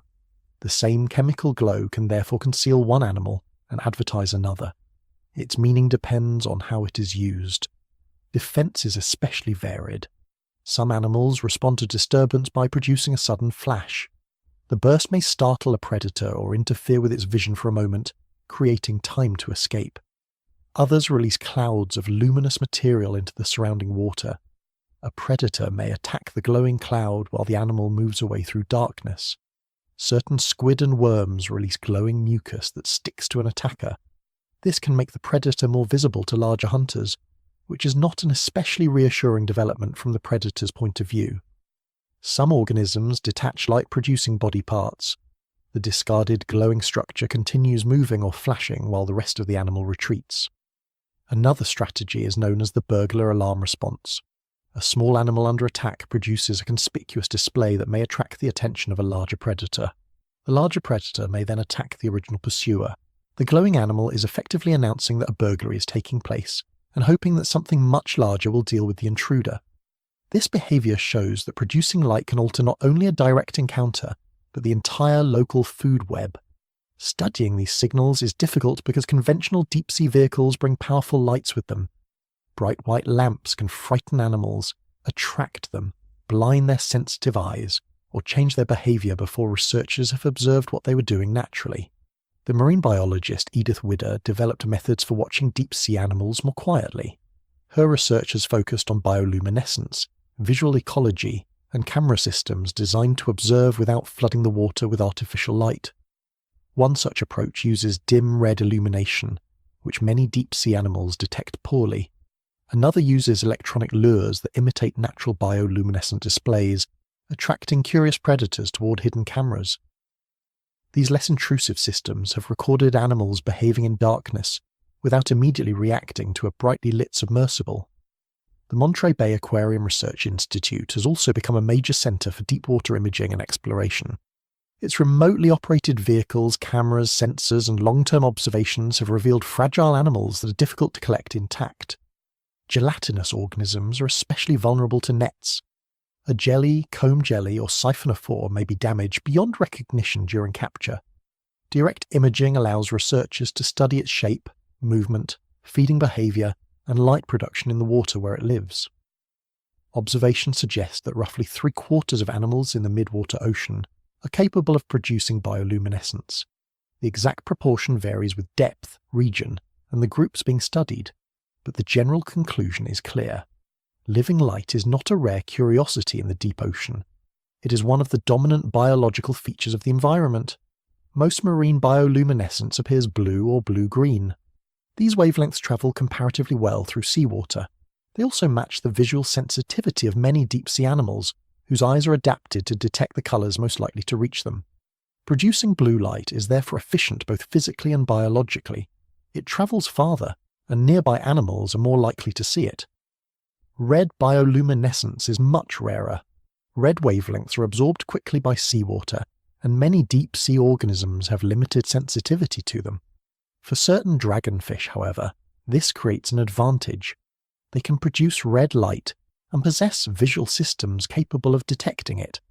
Nearby prey may be illuminated without recognizing that a searchlight has been turned upon them. Because red light travels only a short distance, it also provides a relatively private form of close-range illumination. The midnight zone is not filled with a continuous glowing haze. Light costs energy, and a constant display could reveal an animal to predators as easily as it reveals prey or mates. Instead, the darkness is interrupted by brief controlled events. A flash appears, communicates something, and vanishes. A lure glows only when needed. A pattern moves past and fades. A cloud of light expands through the water before slowly disappearing. The deep ocean remains dark, but never entirely silent in a visual sense. Its inhabitants have turned chemistry into signals, disguises, traps, warnings, and private conversations, creating a language made from moments of living light. The animals of the midnight zone often appear strange when they are brought into the bright light of a camera.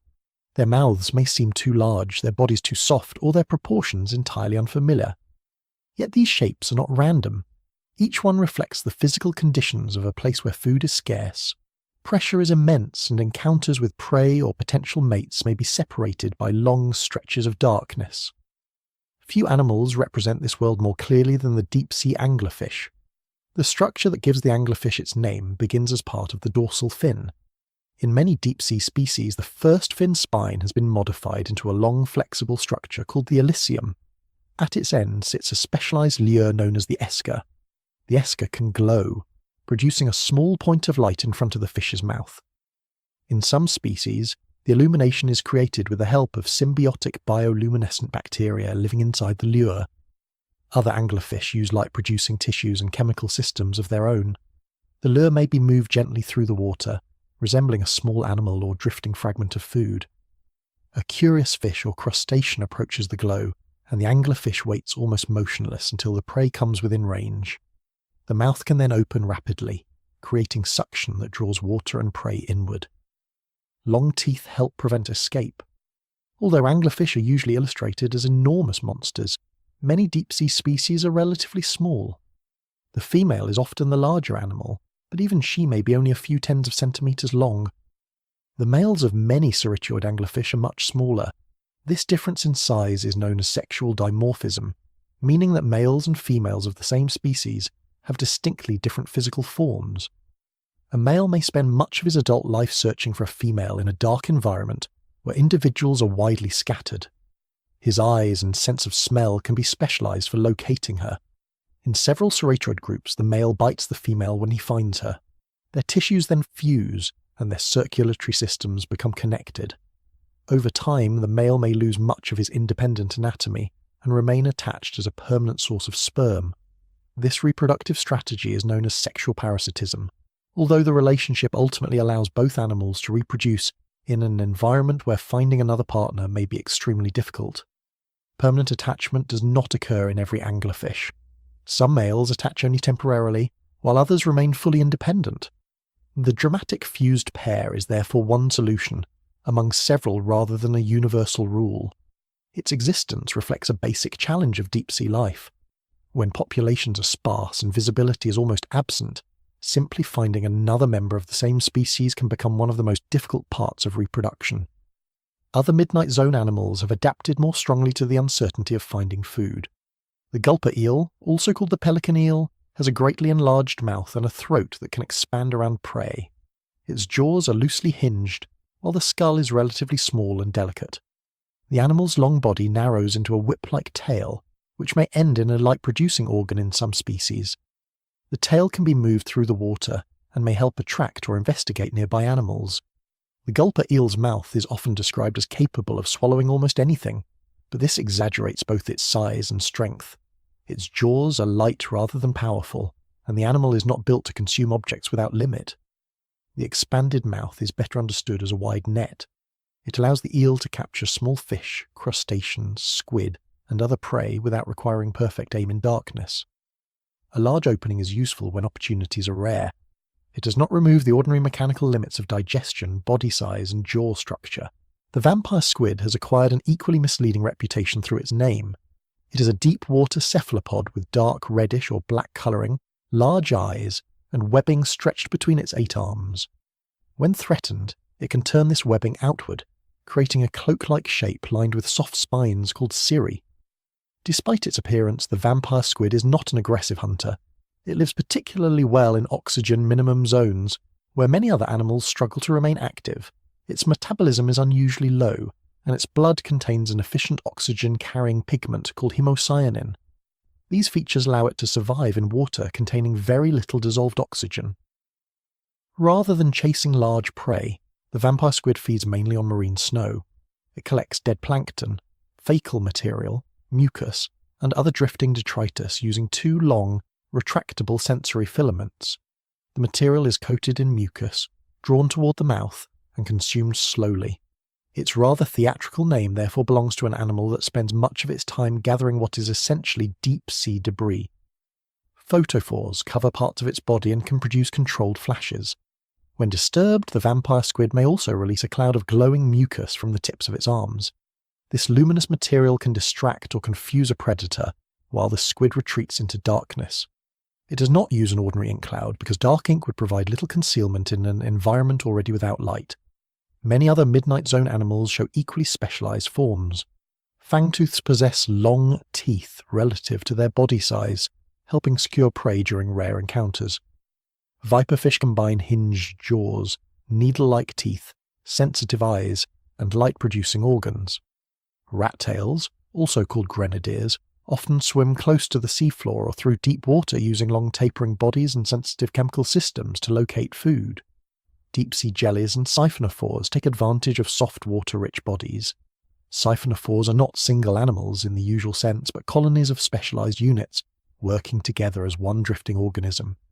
Some form extremely long chains containing feeding structures, reproductive sections, swimming bells, and tentacles. Their bodies can occupy a large volume without requiring heavy muscles or thick skeletons. Gelatinous tissue is close in density to seawater. This makes neutral buoyancy easier to maintain and reduces the energy needed to avoid sinking or rising. Gas-filled swim bladders become difficult to use at great depth because gas is compressed by pressure. Many deep-sea fish reduce these spaces or rely instead on oils, soft tissues, and body fluids for buoyancy. Their skeletons may be lightly mineralized, and their muscles may be less dense than those of fast-surface predators. The result can look fragile outside the ocean, but fragility under ordinary atmospheric conditions does not mean poor adaptation to life at depth. Low food availability also favors reduced metabolic rates. Energy is spent cautiously. Growth may be slow, movement limited, and digestion prolonged. Expandable stomachs and flexible jaws allow some species to make use of a large meal when one arrives. The prey must still be physically manageable, but the animal can consume more than its ordinary body outline might suggest. Sensitive lateral line systems detect tiny movements in the surrounding water. Specialized enzymes continue working in cold conditions. Cell membranes maintain the flexibility needed for normal function, while dark, red, reflective, or transparent tissues reduce detection. Each feature addresses a specific difficulty. Large mouths respond to rare feeding opportunities. Soft bodies reduce energetic costs. Light organs help with hunting, defense, and communication. Unusual reproductive systems compensate for sparse populations. These animals are not distorted versions of surface life. They are precisely shaped for a different set of conditions. Yet every body, however soft or flexible, must still function beneath an extraordinary weight of water. Muscles must contract, proteins must fold, nerves must transmit signals, and membranes must remain intact. The deeper the ocean becomes, the greater the pressure surrounding every cell. Understanding the animals of the midnight zone therefore leads to a more fundamental question. How does life continue to work when the ocean is pressing inward from every direction? The deeper the ocean becomes, the more water there is overhead. Every additional meter adds another layer of weight, pressing downward and outward through the surrounding sea. This force is known as hydrostatic pressure. Hydrostatic pressure is produced by the weight of a fluid above a given point. In the ocean, it increases continuously with depth, because a deeper location supports a taller column of water. The useful approximation is that pressure rises by about 1 atmosphere for every 10 meters of seawater. This is added to the atmospheric pressure already acting on the ocean surface. At sea level, the human body experiences roughly 1 atmosphere of pressure from the air. At a depth of 10 meters, the total pressure is approximately 2 atmospheres. One comes from the atmosphere above the sea, and the second comes from the weight of the first 10 meters of water. By 200 meters, near the lower boundary of the sunlit zone, the surrounding pressure is roughly 20 atmospheres. At 1,000 meters, near the beginning of the midnight zone, it is close to 100 atmospheres. Across the deeper parts of the midnight and abyssal zones, pressure rises through several hundred atmospheres. At the average ocean depth, it is well over 300 times the atmospheric pressure experienced at sea level. At Challenger Deep, close to 11 kilometers beneath the surface, the pressure approaches roughly 1,100 atmospheres. This means that every small area of an exposed surface experiences an enormous inward force. Yet deep-sea animals do not immediately collapse beneath it. The reason is that pressure becomes dangerous mainly when there is a strong difference between the force outside an object and the pressure inside it. Most deep-sea animals contain a very high proportion of water. Water is only slightly compressible, and the fluid inside their tissues is held at nearly the same pressure as the seawater surrounding them. Because the pressure is balanced across their bodies, there is no empty interior for the ocean to crush inward. Gas-filled spaces are much more difficult. Gas compresses far more easily than liquid. A flexible container filled with air becomes smaller as pressure rises. This is why the air spaces in a human diver's lungs, ears, and diving equipment must be carefully managed during descent and ascent. Ordinary swim bladders present a similar problem for fish. These gas-filled organs help many shallow water species control buoyancy, but gas volume changes greatly under pressure. Some deep-sea fish reduce or lose their swim bladders. Others replace gas-based buoyancy with oils, soft tissues, reduced skeletons, or other substances whose density remains closer to that of seawater. Foams and ordinary air-filled insulation are also compressed at depth. Materials that work well on land may become almost useless beneath several kilometers of water. Liquid-filled tissue avoids the most obvious crushing effect, but pressure still creates serious problems at the molecular level. Proteins must maintain specific three-dimensional shapes in order to work. Enzymes must bind correctly to other molecules. Cell membranes must remain flexible enough to transport nutrients and signals. Genetic material must be copied, repaired, and read. High pressure can disturb all of these processes. Organisms adapted to intense pressure are known as piezophiles. The name refers to life that prefers or requires elevated pressure. Some piezophilic microorganisms grow poorly at surface pressure because their enzymes, membranes, and cellular machinery are adapted specifically to deep conditions. Bringing them rapidly to the surface can disrupt or kill them, just as sending a surface organism into the deep would create severe stress. Cell membranes are especially sensitive. A membrane is not a rigid wall. It is a flexible layer built largely from fatty molecules. High pressure can make it more tightly packed and less fluid, interfering with the proteins embedded within it. Deep-sea organisms can alter the types of fatty molecules in their membranes, helping them remain flexible under both cold and pressure. Proteins face a related difficulty. Pressure can favour molecular arrangements that occupy less volume, potentially changing the shapes required for normal biological activity. Many deep-sea animals use small organic compounds known as piezolites to stabilise proteins and preserve cellular function. One important example is trimethylamine N-oxide. In many marine fishes, the concentration of trimethylamine N-oxide increases with the depth at which the species normally lives. The compound helps counteract the destabilising effects of pressure on proteins. It is also associated with the familiar marine smell released when fish tissue begins to break down, although the living animal presumably considers protein stability the more important feature. There appears to be a practical limit to how much trimethylamine N-oxide fish can accumulate, while keeping their internal fluids chemically balanced. This may help explain why fish have not been found at the very deepest trench floors, even though invertebrates and microorganisms can survive farther down. Human exploration requires a very different strategy. A crude submersible must preserve a small region of ordinary atmospheric pressure inside a structure surrounded by hundreds of atmospheres outside. The occupied compartment is usually built as a thick pressure sphere. A sphere distributes force evenly across its surface and avoids the weak corners that would occur in a box-shaped cabin. Modern pressure spheres may be made from titanium alloys or other strong materials chosen for their ability to resist compression, corrosion, and repeated cycles of descent and ascent. Ceramic components can be used where high strength and resistance to compression are valuable. Windows, when included, must be carefully shaped and constructed from thick transparent materials capable of carrying immense loads. Robotic vehicles avoid the need for a human-sized atmospheric cabin, but their electronics still require protection. Some components are placed inside pressure-resistant housings. Others are immersed in oil so that the pressure inside and outside remains balanced. Oil-filled electronics contain little or no compressible air. As the vehicle descends, the surrounding pressure is transmitted through the oil without crushing the internal components. Pressure-tolerant batteries, connectors, cables, cameras and motors must all continue functioning under cold, corrosive, high-pressure conditions.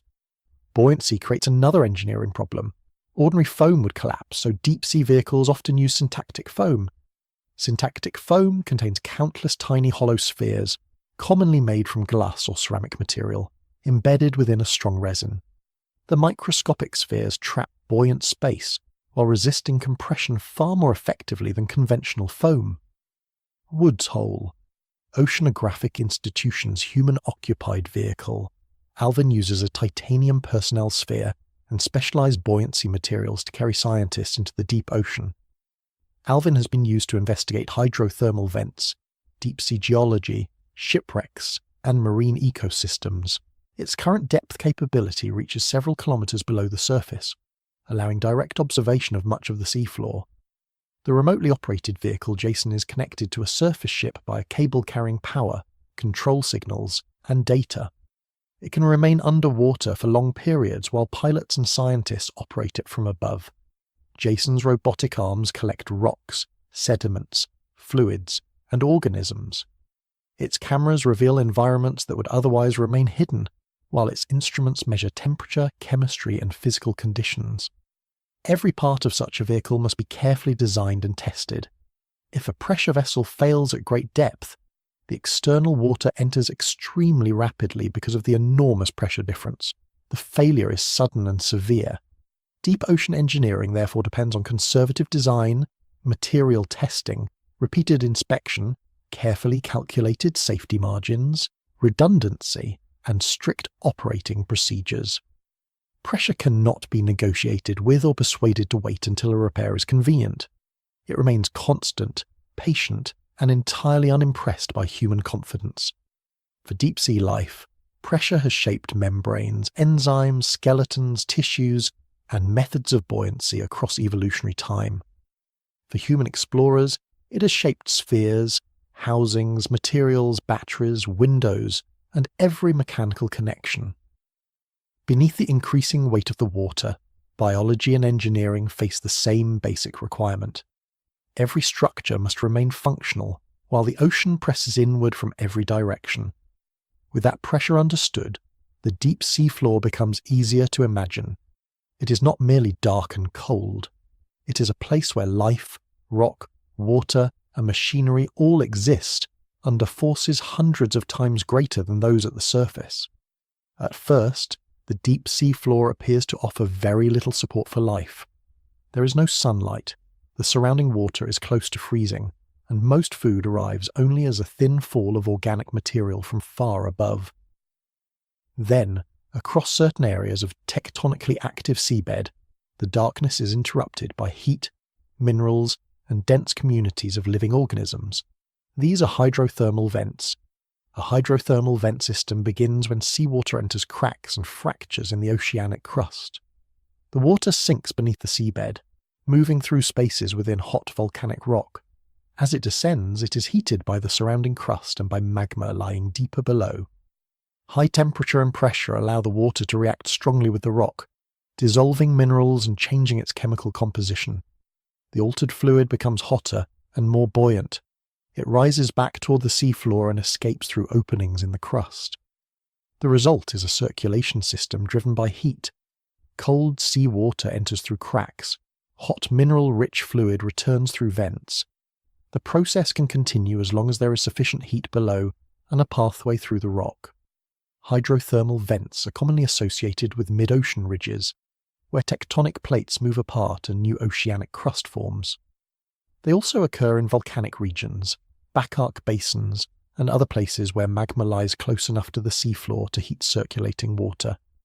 Their existence is closely connected to the theory of plate tectonics. The global mid-ocean ridge system is not merely an underwater chain of mountains.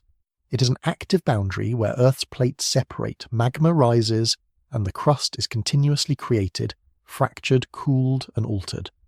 For much of the 20th century, scientists suspected that seawater and hot, oceanic crust might interact in this way. Direct evidence, however, remained difficult to obtain. That changed during an expedition to the Galapagos Rift in 1977, aboard the research vessel Nor. The expedition brought together geologists, geochemists, geophysicists, biologists, engineers, and submersible specialists. Among the scientists involved were Robert Ballard, Richard von Hertzen, Jack Corliss, John Edmund, Tjeerd van Andel, Tanya Atwater, Jack Diamond, Louis Gordon, and many other collaborators. Their work combined observations of seafloor geology with measurements of temperature and seawater chemistry. One of the important tools used during the search was Angus, a towed camera system whose name came from the phrase acoustically navigated geological underwater survey. Angus was lowered behind a ship and moved above the seafloor, taking photographs in darkness. Its cameras helped researchers identify areas where unusual deposits, pale shells, and dense communities of organisms appeared around warm water emerging from the seabed. The human-occupied submersible Alvin then allowed scientists to descend directly to the Galapagos Rift. Through Alvin's small viewing ports, they observed warm hydrothermal water flowing from cracks and saw biological communities far richer than expected at such depth. Large clams, mussels, crabs, and other animals surrounded the vents. The discovery was startling because the ecosystem existed far below the reach of sunlight. The first vents observed in 1977 released warm water rather than the extremely hot fluids later associated with the most dramatic vent systems. In 1979, scientists exploring the East Pacific Rise encountered black smokers. These vents discharge dark plumes from tall mineral chimneys. The fluid can approach 400 degrees Celsius, yet it does not boil in the ordinary way. At the surface, water boils when its vapor pressure becomes equal to the surrounding atmospheric pressure.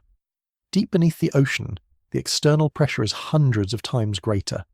This raises the temperature at which water can form vapor. As a result, vent fluid can remain liquid at temperatures that would produce violent boiling in an ordinary kitchen, although taking a kettle to the bottom of the Pacific would introduce several other practical difficulties. The fluid leaving a black smoker is not naturally black. It becomes dark as it mixes with cold seawater. While travelling through the hot crust, the water dissolves metals and sulfur-bearing compounds. When the fluid escapes and cools rapidly, these dissolved materials can no longer remain in the same form. Particles of metal sulfides and other minerals precipitate from the water, producing the dark plume. Some of those particles settle around the vent opening. Layer by layer, they build chimneys that can grow several meters tall. The structures are fragile and temporary on geological timescales. They may collapse, become blocked, or be abandoned as underground pathways shift. The biology surrounding them depends not on sunlight but on chemical energy. Chemosynthesis is the biological production of organic matter, using energy released by chemical reactions. At hydrothermal vents, bacteria and archaea can obtain energy by oxidizing hydrogen sulfide, hydrogen, methane, iron, and other reduced compounds carried in vent fluid.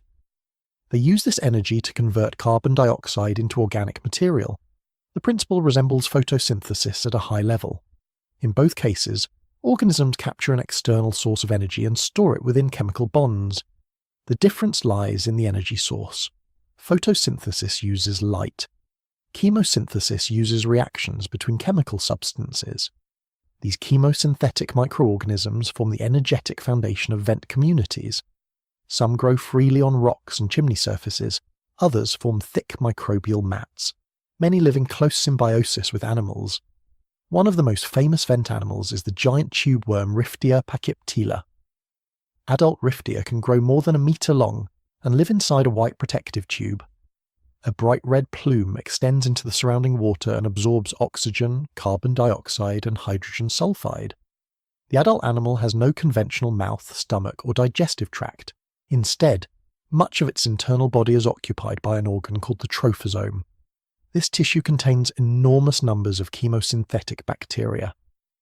The tube worm transports the necessary chemicals to the bacteria through its blood. The bacteria use chemical energy to produce organic matter, which nourishes the host.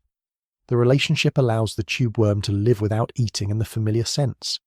Vent mussels and clams may also house chemosynthetic microbes within their tissues. Shrimp can graze on bacteria, or maintain microbial communities on specialized body surfaces. Crabs, snails, worms, fish, amphipods, bacteria, and archaea occupy different parts of the habitat. Not every vent community looks the same. Some are dominated by giant tube worms, others contain large numbers of shrimp, mussels, snails, or specialized crustaceans. The composition depends on water chemistry, temperature, depth, geological setting, and the history of the vent field. A vent rich in hydrogen sulfide may support different microorganisms from one dominated by methane or hydrogen. Hot fluid close to a chimney creates one habitat, while cooler mixed water several meters away creates another. The ecosystem is arranged along steep chemical and temperature gradients. Water emerging from a vent can be hot enough to damage living tissue, yet only a short distance away it mixes with near-freezing seawater. Animals position themselves where the temperature and chemical supply remain tolerable.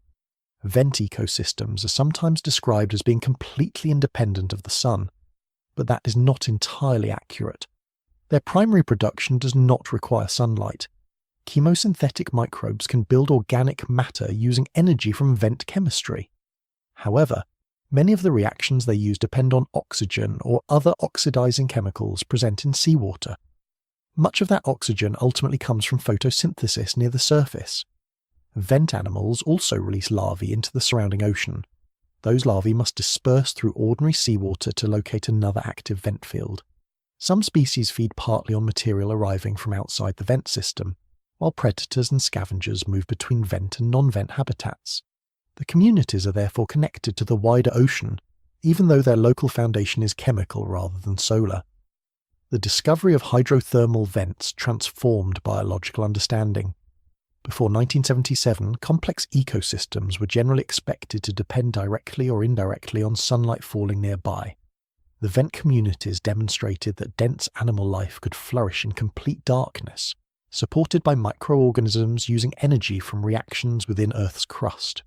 Sunlight remained central to most life on the planet, but it was no longer the only possible starting point for an ecosystem. At the bottom of the ocean, chemistry could take the place of daylight.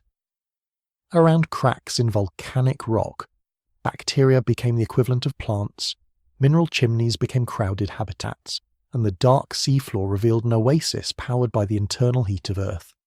Hydrothermal vents show that sunlight is not the only source of energy capable of supporting life.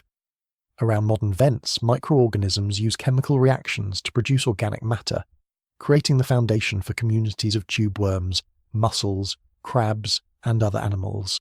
This raises a deeper question. Could similar environments have helped life begin on early Earth? It is important to separate what is known from what remains uncertain. Modern hydrothermal vents unquestionably support life. The idea that the first living systems originated in or near ancient vents is a scientific hypothesis, not an established fact. The best-known hydrothermal systems are black smokers. These release extremely hot, mineral-rich fluids from volcanic sea floor. Their fluids are often acidic and can approach 400 degrees Celsius, although the immense surrounding pressure prevents ordinary boiling. Black smokers provide chemical energy and useful minerals, but their high temperatures may also destroy fragile organic molecules. For this reason, many origin of life researchers focus instead on cooler alkaline hydrothermal systems. One important example is the Lost City hydrothermal field in the Atlantic Ocean.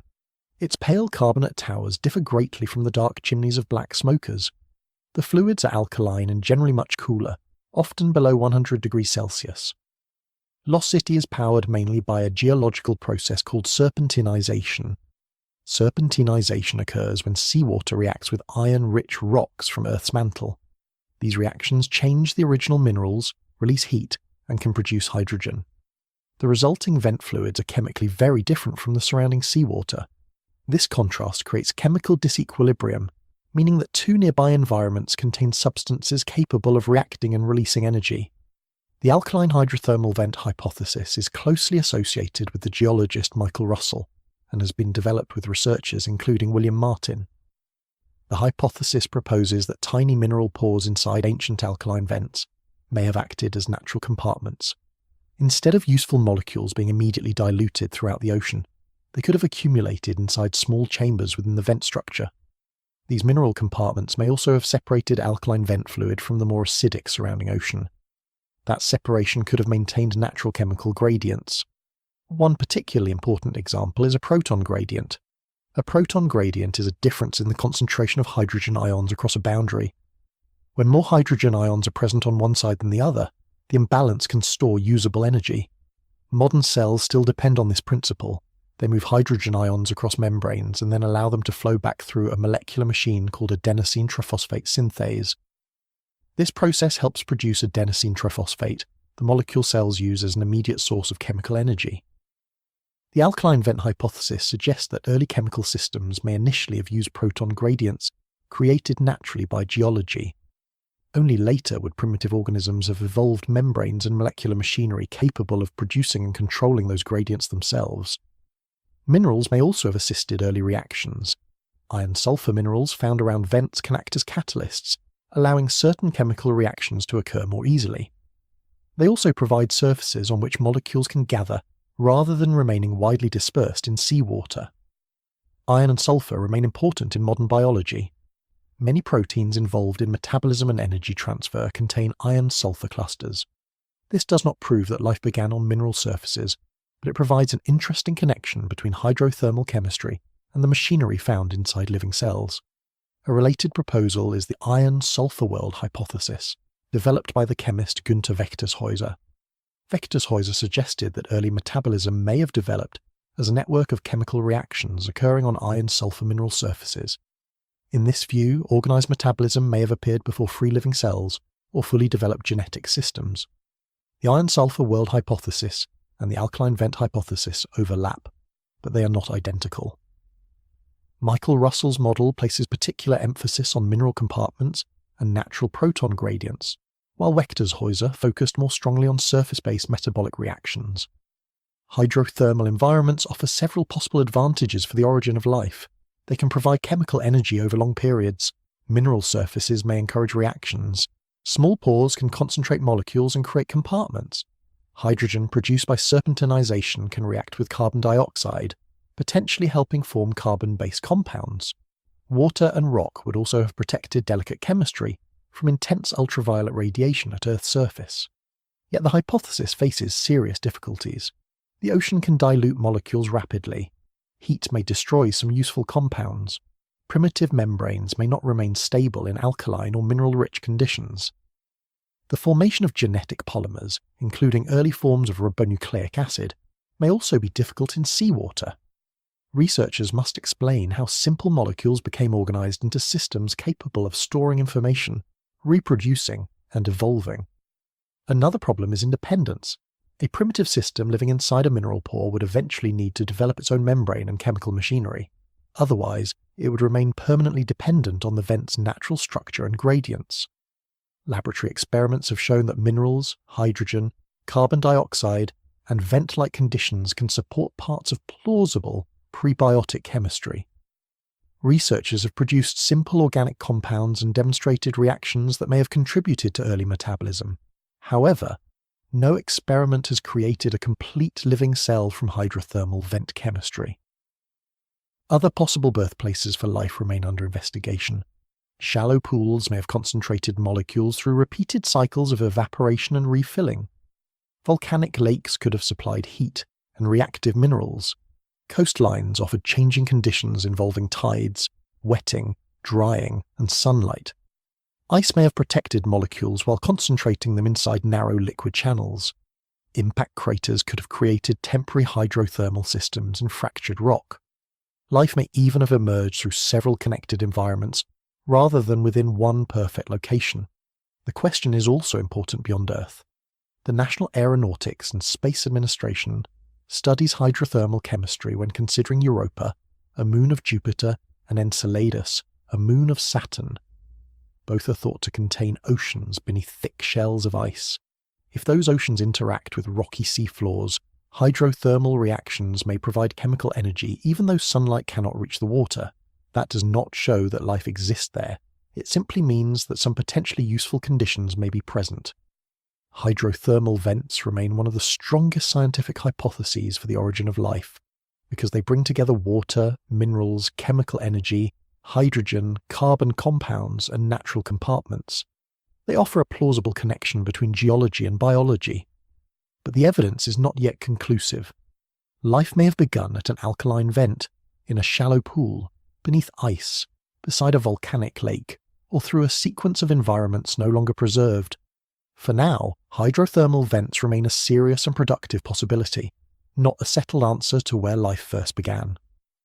The concentrated activity of a hydrothermal vent can disappear surprisingly quickly. A short distance from its warm fluid, mineral chimneys and dense animal communities, the seafloor may return to a landscape that seems almost empty. At depths of roughly 4,000 to 6,000 meters, much of the ocean enters the abyssal environment. Here, broad regions of the seabed form abyssal plains, some of the largest and flattest habitats on Earth. The underlying oceanic crust is not naturally smooth. It begins as irregular volcanic rock shaped by lava flows, fractures, ridges, and smaller hills. Over millions of years, however, fine material settles through the water and gradually covers this rough surface. Clay carried from continents, microscopic shells, volcanic ash, mineral dust, and the remains of marine organisms accumulate in thin layers. Sediment fills depressions and softens the contours of the crust beneath it. The resulting plains are not perfectly level, but their slopes are often extremely gentle. They can extend across enormous areas with little obvious change in the landscape. Seen through the narrow beam of a remotely operated vehicle, the abyss may appear lifeless.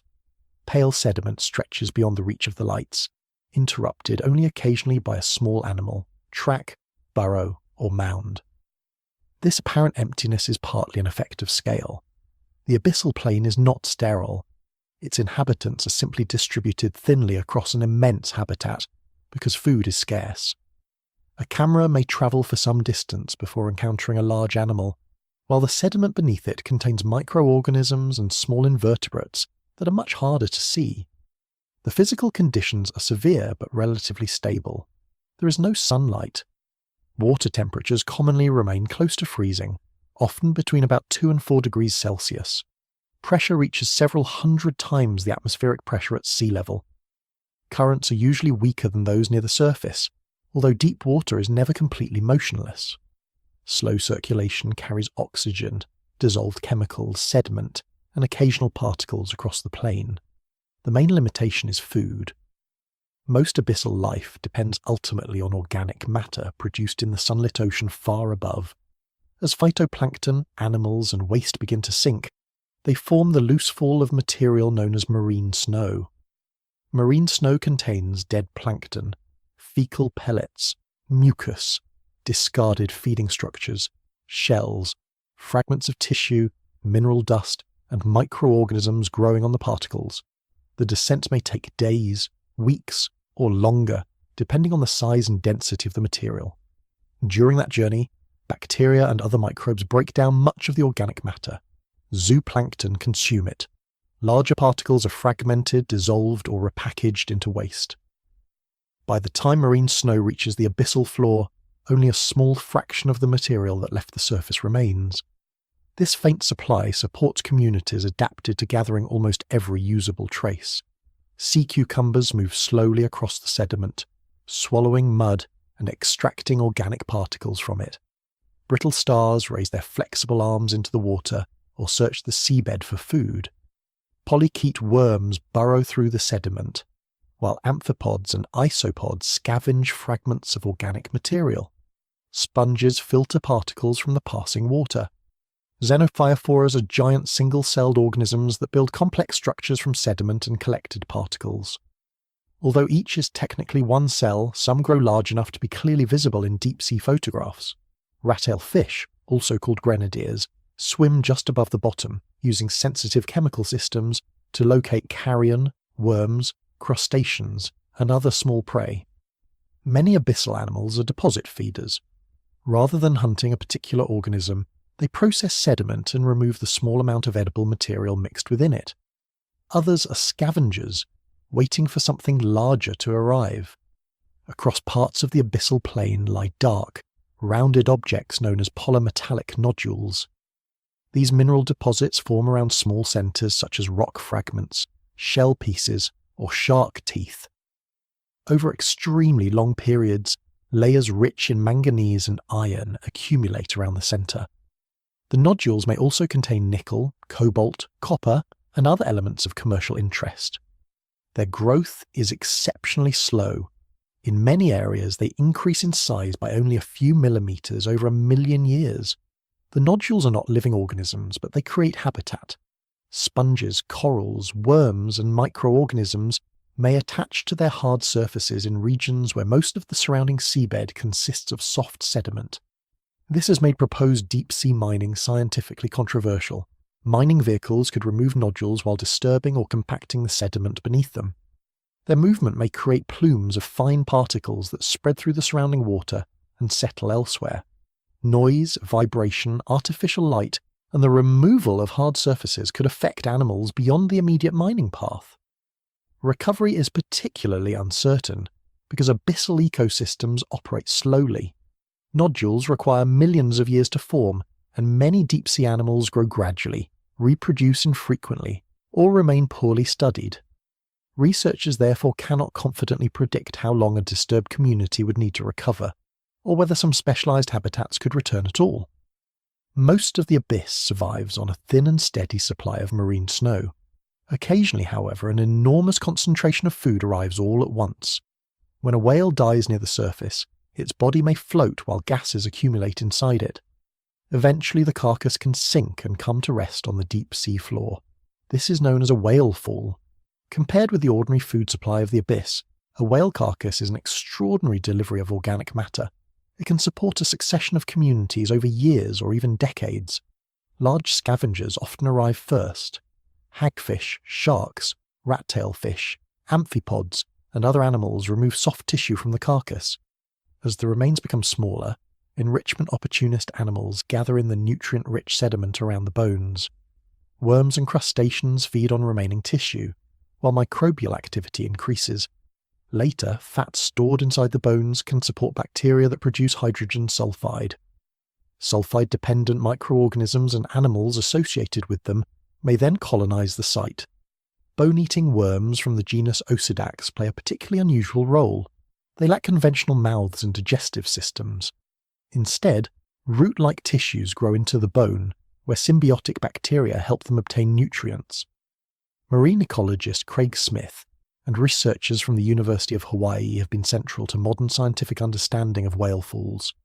Researchers from the Monterey Bay Aquarium Research Institute and the National Oceanic and Atmospheric Administration have also used submersibles, remotely operated vehicles, and long-term observations to study these communities. A whale fall can be imagined as a temporary island of abundance surrounded by a much poorer landscape. It is important, however, not to exaggerate its wider role. Whale carcasses are rare and unevenly distributed. They do not provide the ordinary food supply for the entire abyss. Most animals still depend on small particles sinking from above, material within the sediment, or occasional remains much less substantial than a whale. The abyssal plain is therefore shaped by scarcity, patience, and distance. Food arrives in tiny fragments, with rare moments of abundance.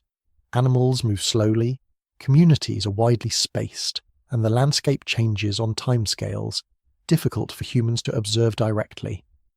For long stretches, the seabed remains broad and almost level. Then the ground begins to tilt. The plain gives way to steeper slopes. Sediment may slide downward. The crust bends beneath the pressure of another tectonic plate.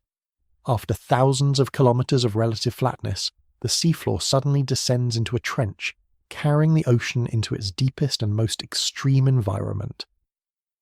Below approximately 6,000 meters, the ocean enters its deepest region.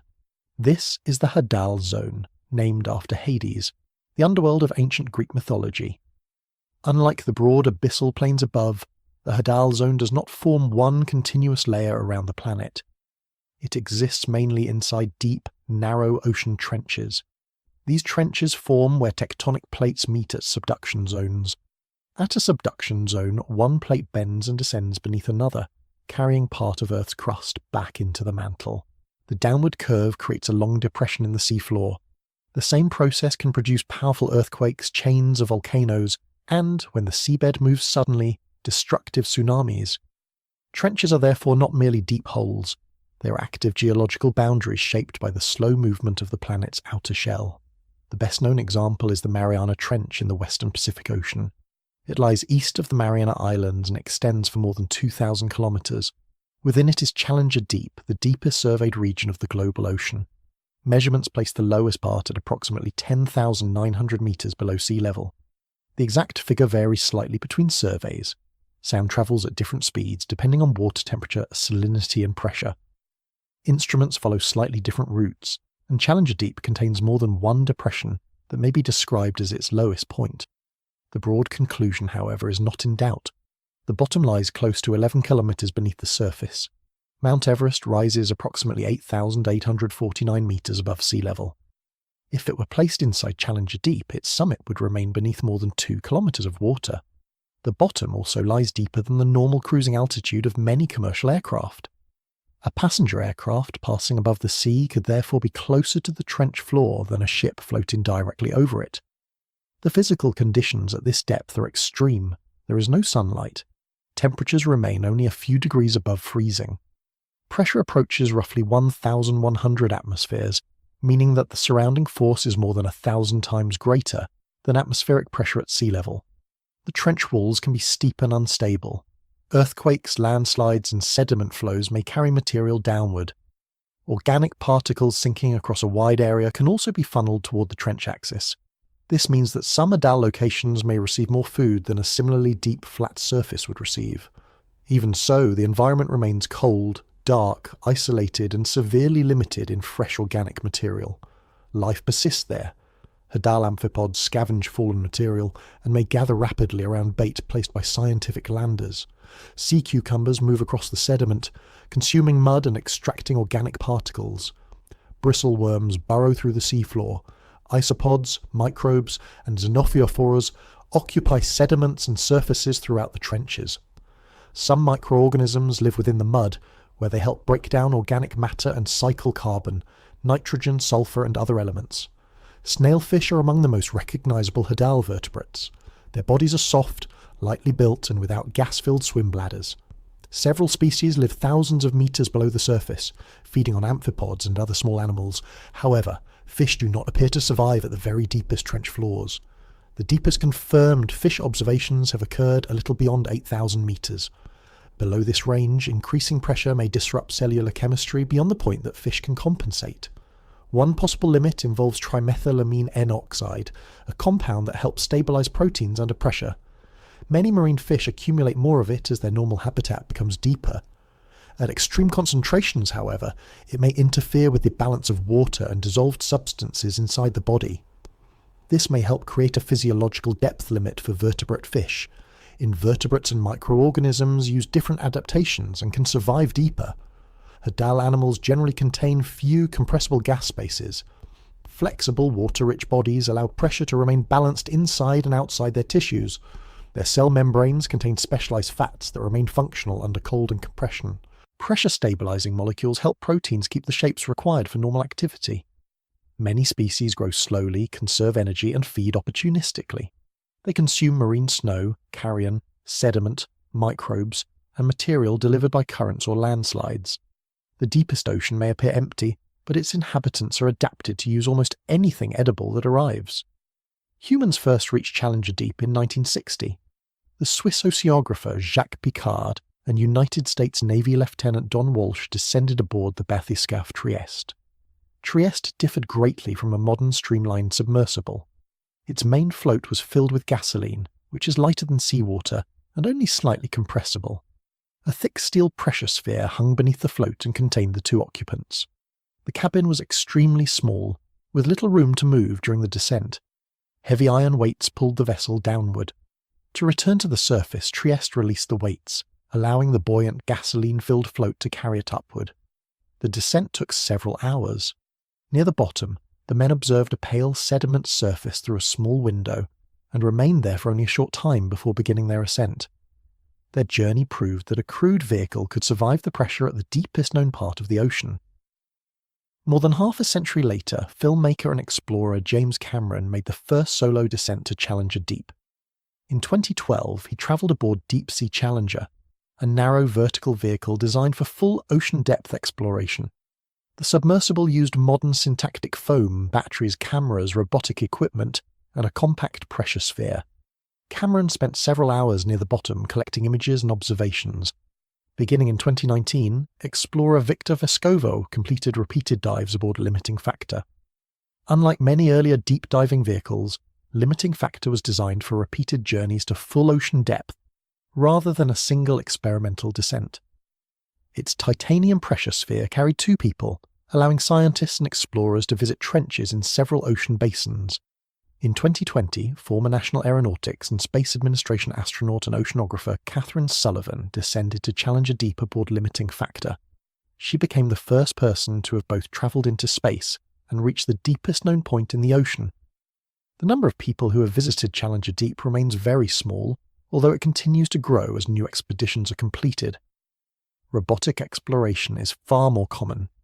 Deep-sea landers can be released from ships and allowed to fall to the bottom, where they record video, collect water, measure chemistry, or attract scavengers with bait. Autonomous underwater vehicles follow programmed routes without remaining attached to a ship. Remotely operated vehicles receive power and commands through cables, although working at full ocean depth requires exceptionally long and strong systems. Pressure-resistant cameras, sonar instruments, sediment samplers, and water bottles allow scientists to observe the environment without placing people inside a pressure sphere.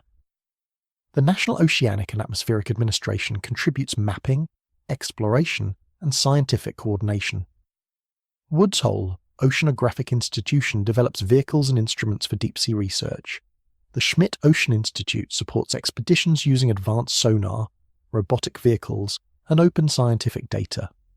The Japan Agency for Marine Earth Science and Technology has conducted major trench research with submersibles, landers, and deep-sea drilling systems.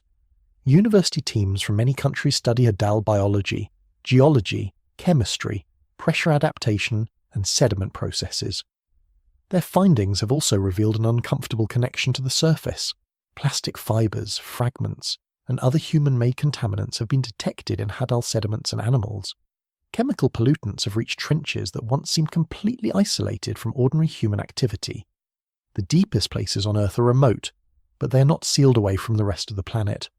Water circulates, particles sink, animals feed, contaminants travel through food webs and settle into sediment. Reaching the bottom, therefore, does not mean reaching a world untouched by events above, nor does it mean that the ocean has been fully understood. A successful descent reveals only a tiny patch of seafloor. A camera records only the animals that happen to pass within its lights. A sediment sample represents one location at one moment. Many trenches remain poorly mapped. Numerous species have never been described. Chemical cycles are still being measured, and the movement of water and sediment through these narrow environments remains incompletely understood. At Challenger Deep, the downward journey finally ends. There is solid ground beneath the water, almost 11 kilometers below the familiar ocean surface. Yet arriving at the bottom does not complete the map. It does not identify every organism or explain every process taking place in the darkness. The deepest point is not the end of discovery. It is simply the lowest place from which the unknown can still extend outward in every direction. The journey to the bottom of the ocean begins at a surface that never truly stands still. Wind moves across it, waves carry energy, sunlight warms the upper water, and gases pass constantly between the sea and the atmosphere. Below that moving boundary lies the sunlit zone, where coral reefs form intricate living structures and microscopic phytoplankton capture the energy of sunlight. These drifting organisms support marine food webs, produce a large share of the oxygen generated on Earth each year, and draw carbon dioxide into living tissue. As the descent continues, the familiar colours of the surface begin to disappear. Red fades first, followed by orange and yellow. The remaining light becomes increasingly blue, then dim until the ocean enters the twilight zone. Here, lanternfish, hatchetfish, squid, crustaceans, and countless smaller animals rise toward the surface after sunset and return to deeper water before dawn. This Diel vertical migration moves carbon through the water column as animals feed above and respire, release waste, or become prey below. Farther down, sunlight vanishes completely. The midnight zone is cold, dark, and under immense pressure. Food becomes scarce, and the animals living there conserve energy, sense movements through the water, follow chemical traces, and produce their own light. Bioluminescence replaces sunlight as the principal visible signal. It can conceal a silhouette, attract prey, identify a mate, warn an attacker, or create a brief distraction in the darkness. Marine snow continues falling from above. Dead plankton, fecal pellets, mucus, shells, and fragments of tissue connect the deep ocean to the life of the surface. At hydrothermal vents, however, another source of energy appears. Black smokers release hot, mineral-rich fluid, while chemosynthetic bacteria and archaea use chemical reactions to build organic matter. Giant tube worms, mussels, shrimp, crabs, and other animals depend on these microorganisms. Their discovery demonstrated that complex ecosystems can be supported by chemical energy rather than direct sunlight. Modern vent communities are confirmed. The idea that life itself began around ancient alkaline hydrothermal vents remains an unresolved hypothesis. Across the abyssal plain, life becomes widely scattered. Most animals survive on small drifting particles, while a whale fall can create a temporary island of abundance that supports scavengers, microbes, and bone-eating Ocidax worms for years or decades. Finally, the seafloor bends into the trenches of the Hadal zone. At Challenger Deep, pressure approaches roughly 1,100 atmospheres. Yet amphipods, sea cucumbers, microbes, and other organisms continue to survive.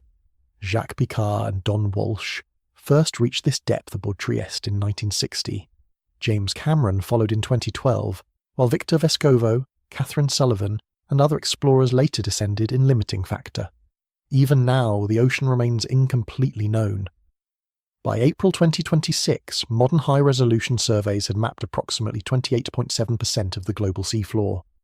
And mapping is not the same as exploration. A depth measurement does not reveal every animal, microorganism, chemical reaction, sediment layer, or geological process.